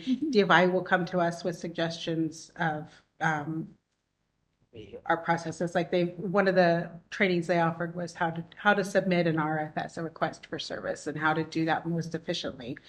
We talk about that at our meetings, and just kind of how to improve so we all can do our jobs a little bit better, just generally. Same thing with the AG's office. We'll often come with we don't share specific case information, but some specific cases will come up with questions that are about the legal process, and the DAG can answer those questions for us. Thank you. It can also give us an idea of AG resource issues, DOI resource issues, and vice versa. Sometimes we're able to share with them. Carol, thank you for sharing the statistic of just how many cases are pending versus, the 6 analysts, right? So I think that some of you might remember me mentioning this on some numerous occasions and some maybe few. I think for us and caseload-wise, the complexity of the cases, the sweet spot that we're looking for is about 50 cases per analyst. And right now we're at about 75 cases per analyst. So it's something to keep in mind when we're talking about resources in the future and discussions even with the AG and DOI. Any other questions or comments from the board regarding this item? I wanted to also mention, looking at the transmissions to Attorney General, it looks like our target dates, it's 540, right? Yes. And of the parts that are related to us, is that the intake and the pre-AG transmittal?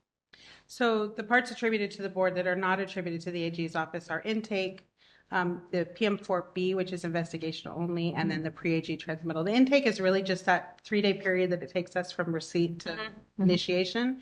And the pre-AG transmittal, that's usually most cases are 1 day for that, because we basically close our investigation when we send it to the AG. There's some cases that go longer than that skew that average a little bit, because we may, for example, if we deny a license, they have 60 days to request an appeal. And you add that in. So we denied and closed the investigation, but then, so that one case may throw off that average. So most cases are 1 day for those. The PTBC part of that is really the investigation only. And that we share that with DOI too. So there's that 301 days is board and DOI investigation time. Okay. And the post-AG is not, when we send it, does the time stop? The case age does not stop until the case is closed. So that post-AG transmittal is from the time we submit it to the AG until the final decision is reached. Got it. There, for the purposes of measuring for performance measures, there's been many attempts to try and create kind of like a chess clock process, if you will, where we can say in our control or out of our control. Like our license.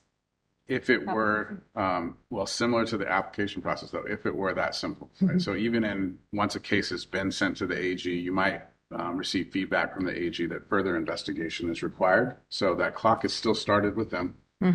Yet there's still a collaboration that occurs with PTBC and the D of I, and even sometimes local law enforcement agencies.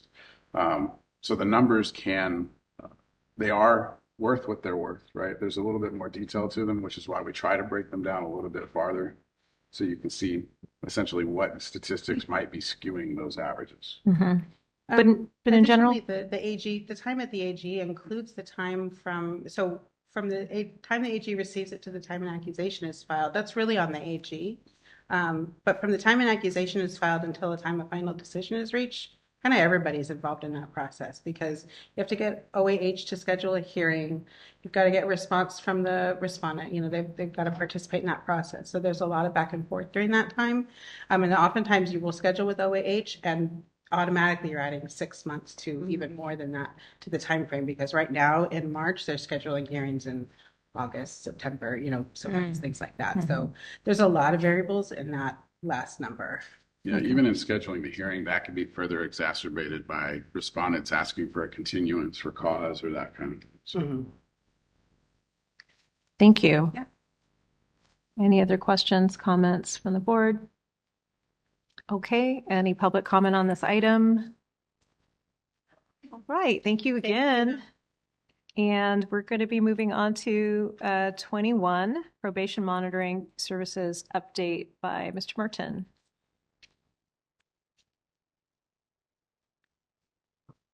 Good afternoon, everybody. Hello. My name is Monty Martin. I'm the probation monitor for the board, and I'm here to report on quarter 2 of fiscal year 2024-2025. During the second quarter of the 2024-2025 fiscal year, the number of licensees on probation decreased from 71 to 66 licensees for various causes. Besides the 47 licensees on probation and actively working in the state of California, there were an additional 7 out-of-state probationers tolling or not receiving credit toward completion of probation, and 12 in-state probationers who were tolling due to unemployment or underemployment, where they were not able to work more than 192 hours in the quarter.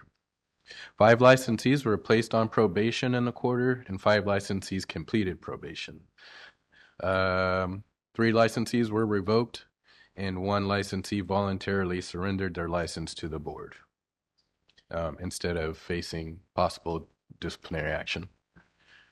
Of the 47 licensees that are not tolling, 10 are enrolled and participating in the board substance abuse rehabilitation program, equaling about 21% of all licensees on probation that were not tolling. 3 licensees enrolled in the substance abuse program in the quarter, and 1 licensee completed the program. And just a side note on the board substance abuse rehabilitation program, the vendor for that program ended their relationship with the board. They did not vote on the new contract or bid to be the new contractor when that contract ended. So we now have a new vendor for that program as of January 1, and that's Premier Health. They're now operating, like I said, the rehabilitation program. There's a few hiccups when they first took over at the beginning of the year with staffing and kind of getting everything up and running. But since then, looks like a lot of those issues have been resolved and things are moving smoothly now. That's basically it. Oh, actually, I have a couple more. There are 5 instances of noncompliance within the quarter. Most of those instances of noncompliance were minor violations for things like not being available for quarterly interviews with their probation monitor, and most of those are from out-of-state folks who have no interest in retaining their license here. So they're kind of ghosting me at this moment. And I would like to remind those people that if they continue to do that, they will face revocation eventually. So now, any questions? Thank you. Any questions from the board? I did have, go ahead. Okay. Yeah, I was aware that Maximus is what we lost. Is that correct? Yes, that was the vendor previous. And who are the other, is it a DCA wide contract change? Yeah, so 7 boards are part of that contract, basically the health related boards. And so, yes, all of the boards are now with Premier on that contract. And so the transition was a little rocky. How did it impact you? We had some licensees that were obviously very concerned. It's a big part of their probation if they're required to be in that program. There's a lot of stress involved with it because there are a lot of deadlines and things that you have to do daily, checking in for testing, going to test, checking in with the clinical case manager, things like that. So while their staffing was kind of getting settled, licensees were having some trouble reaching people at Premier. The clinical case manager who was assigned to our licensees changed like 5 times within like 3 weeks. So they were trying to get the staffing, under control, but that was obviously causing a lot of stress for our people not being able to reach their clinical case manager. And then those calls were coming to me because they were starting to stress out about being compliant with their probation. That makes sense. So I was able to calm all of them, tell them, hey, I understand this is stressful, but it's not going to be held against you as long as you're trying to do what you are supposed to do. I understand, it may be out of your control. So, but like I said, those issues have resolved themselves and everything's working smoothly now. Was it part of the DCA's process to transition all of the applicants or the probationers' information, like as part of the transition to the new company? Yeah, so Maximus, the old vendor, gave Premier access to all of that information that they had. It wasn't on the probationer, it wasn't on us. It was on Maximus to do that. Okay. They agreed as part of the transition phase to help us out with that. They didn't have to do that, but they were very gracious in doing that. Last question. Have you noticed any benefit in this system that Premier has that maybe seems to be is going to be working helpful? well? I've gotten some comments about how they're more responsive and answer phones more readily than our other contractor, but other than that, I haven't noticed too many changes, so that's a good thing. Okay, good. Thank you. I think one of the things that I noticed in the transition is one is department-wide. The other 7 boards that were involved in that contract were all kind of taken aback that this was even going to be a contract change, right? So Maximus had been a contractor for that program since the early 2000s. But they did give us plenty of notice, to be fair. And that, I'm sure, for probationers, as part of their participation in that program, could be unsettling in and of itself, right? This is part of their recovery. They're used to certain health support group meetings or dealing with a specific case manager. Now they're being told that that's all ending on January 1st, and there'll be some new information coming forth. So, to Monty's credit, we did relay the information to them that there was a period of time where we didn't have the answers to their questions, but we did assure them that those things would not be considered violations against their disciplinary order. It would be kind of an impossibility of law for them to fulfill those things. So there was a bit of an outreach campaign that needed to be done. The transition over, the data transition, the Department of Consumer Affairs OIS team was very instrumental in taking the data from one system and plugging it into the correct place, into the new system. And so there was some art, if you will, involved in that process. So we appreciate them making it as smooth as they did.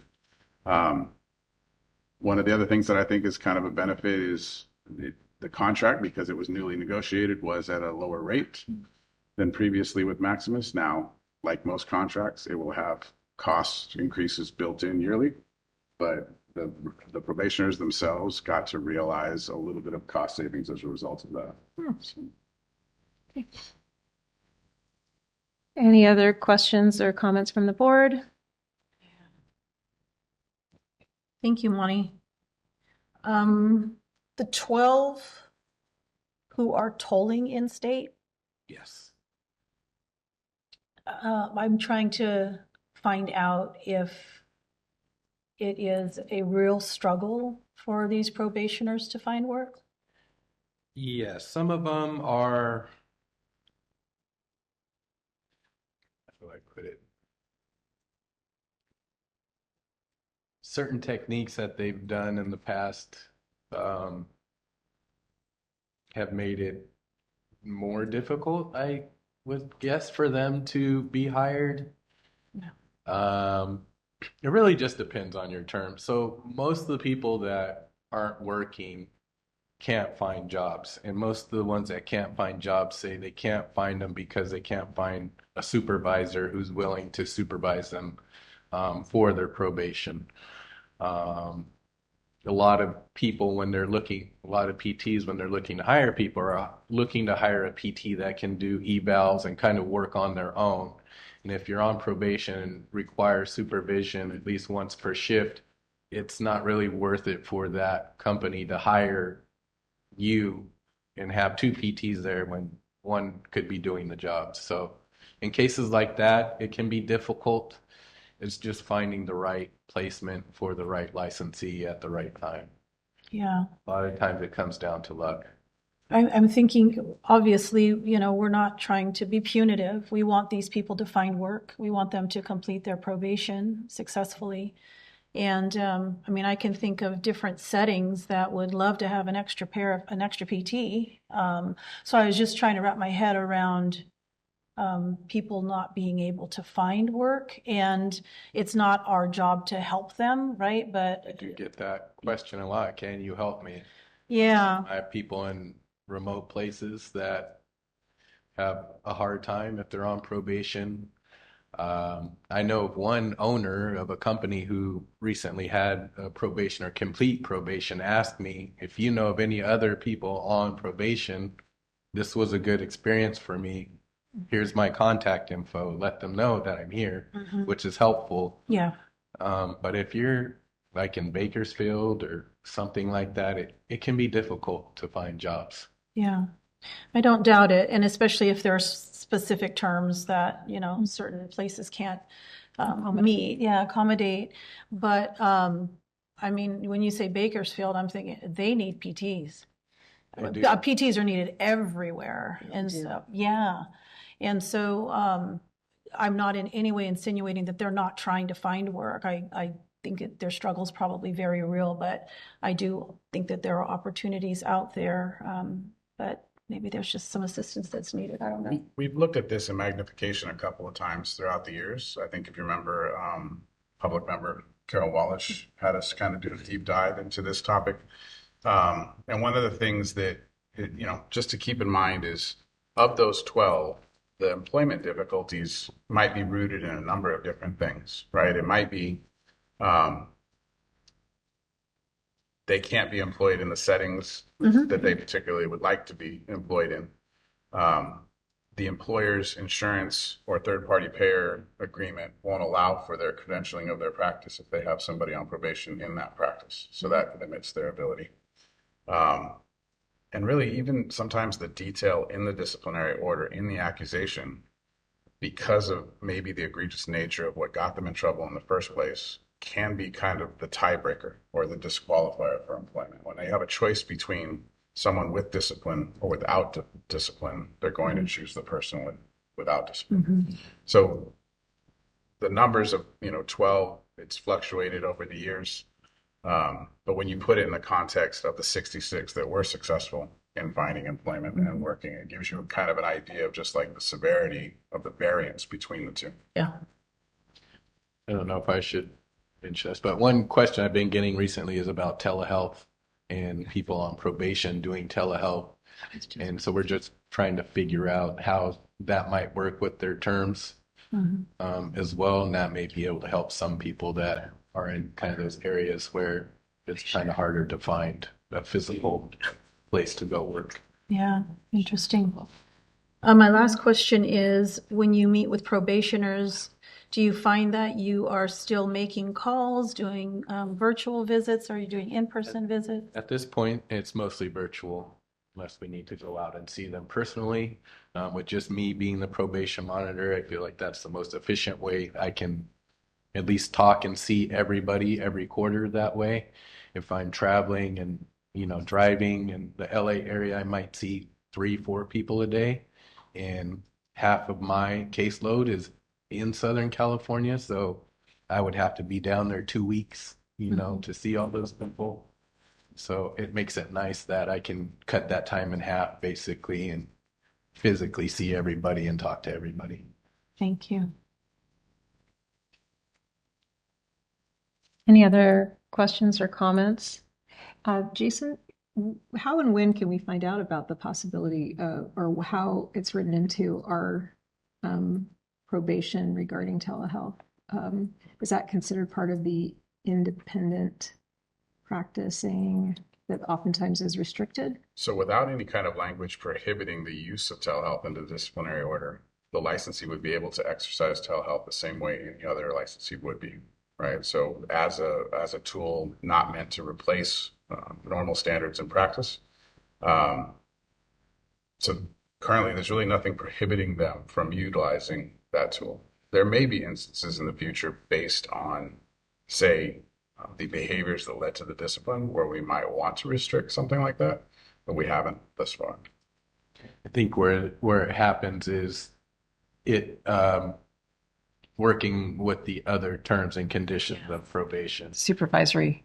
Yeah, Yeah. you're required to be physically observed at least once per shift. How is that done if you're doing telehealth? Things like that. So it still has to be compliable with the rest of the terms. So. Makes sense. All right, thank you. Thank you so much. All right. Any public comment on probation monitoring services report? No? All right. All right, I'd like to go to 23 agenda items for future meetings. And then I'll go to that one. I have ideas. I might not be sitting here, I might be sitting out there, but anyway. I am wondering if sometime in the future, President Brandon, you might consider a discussion on ENMG and KEMG and the board's role with that and the board's future role with that. I also, a second item would be just to follow up with the FSBPT liaison, Michelle's report, and consider maybe a agenda item for anything that our board might want to bring forward to life for consideration. All right, thank you. Anybody else, any items that want to bring forward for next meeting in June? I would like to consider putting on the agenda the conversation about exempt position placement for our EO in terms of next steps and what the requirement is from the Office of Human Resources and the process with which we would put forward a request for that. Is everyone comfortable? Okay. I don't know if I need a motion, but I think we're definitely going to keep it in consideration. I have one more. Yeah, go ahead. Okay, I have one more. Thank you, President Brandon and Mr. Kaiser, for allowing these presentations this morning regarding dry needling. And I'm just throwing it out there to possibly have a follow-up agenda item for the board moving forward on any action, possible action regarding dry needling.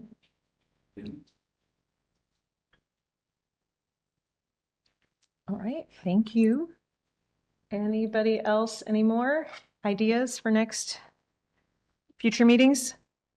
Okay, I'm going to open to public comment on this item.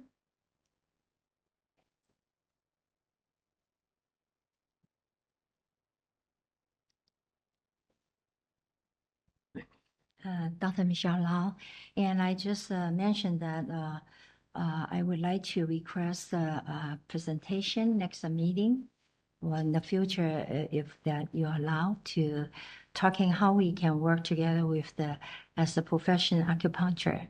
By representing the Council of Acupuncture and Oriental Medicine, also the Acupuncture American Alliance Acupuncture of Acupuncture. So we like to have a short presentation and talking how does acupuncture work and how dry needle work also in our point of the view, and then to try with the education everybody. All right, thank you very much. Thank you. I will send a request to the EO. Thank you. Any more public comment on this item? All right, I'm going to go back to item number 7, because I think we have a special presentation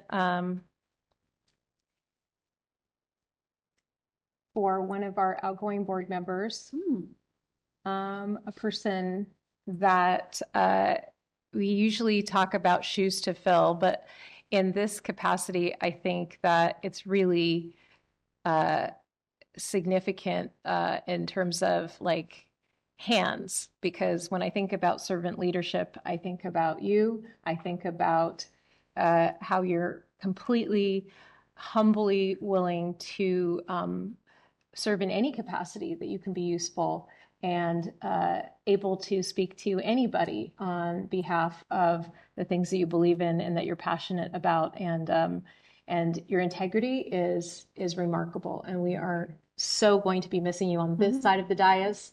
I can't even tell you. So come on up. We're going to... If I could have the president. Sorry. Approach the front of the dais.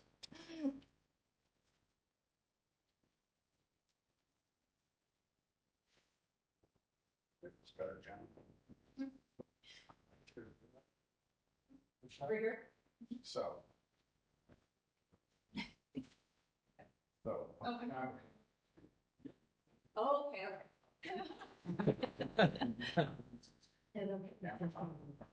Chair.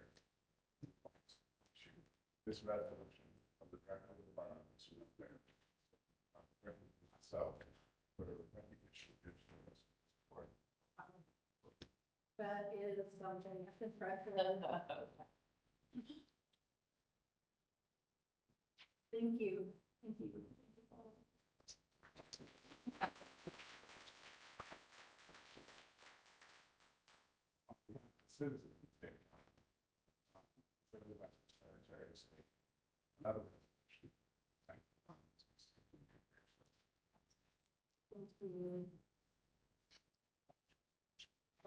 Beautiful. Thank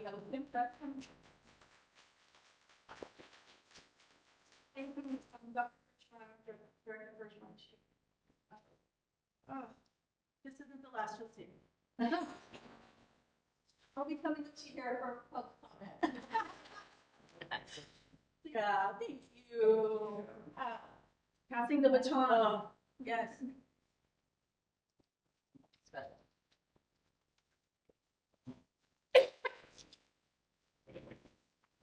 Okay, so at this time, we are going to go into closed session, which is our final one, item number 24. And can I actually say, is there anything more? Well, we'll be adjourning from closed session at that time. I don't have to say the time. Okay. Thank you so much.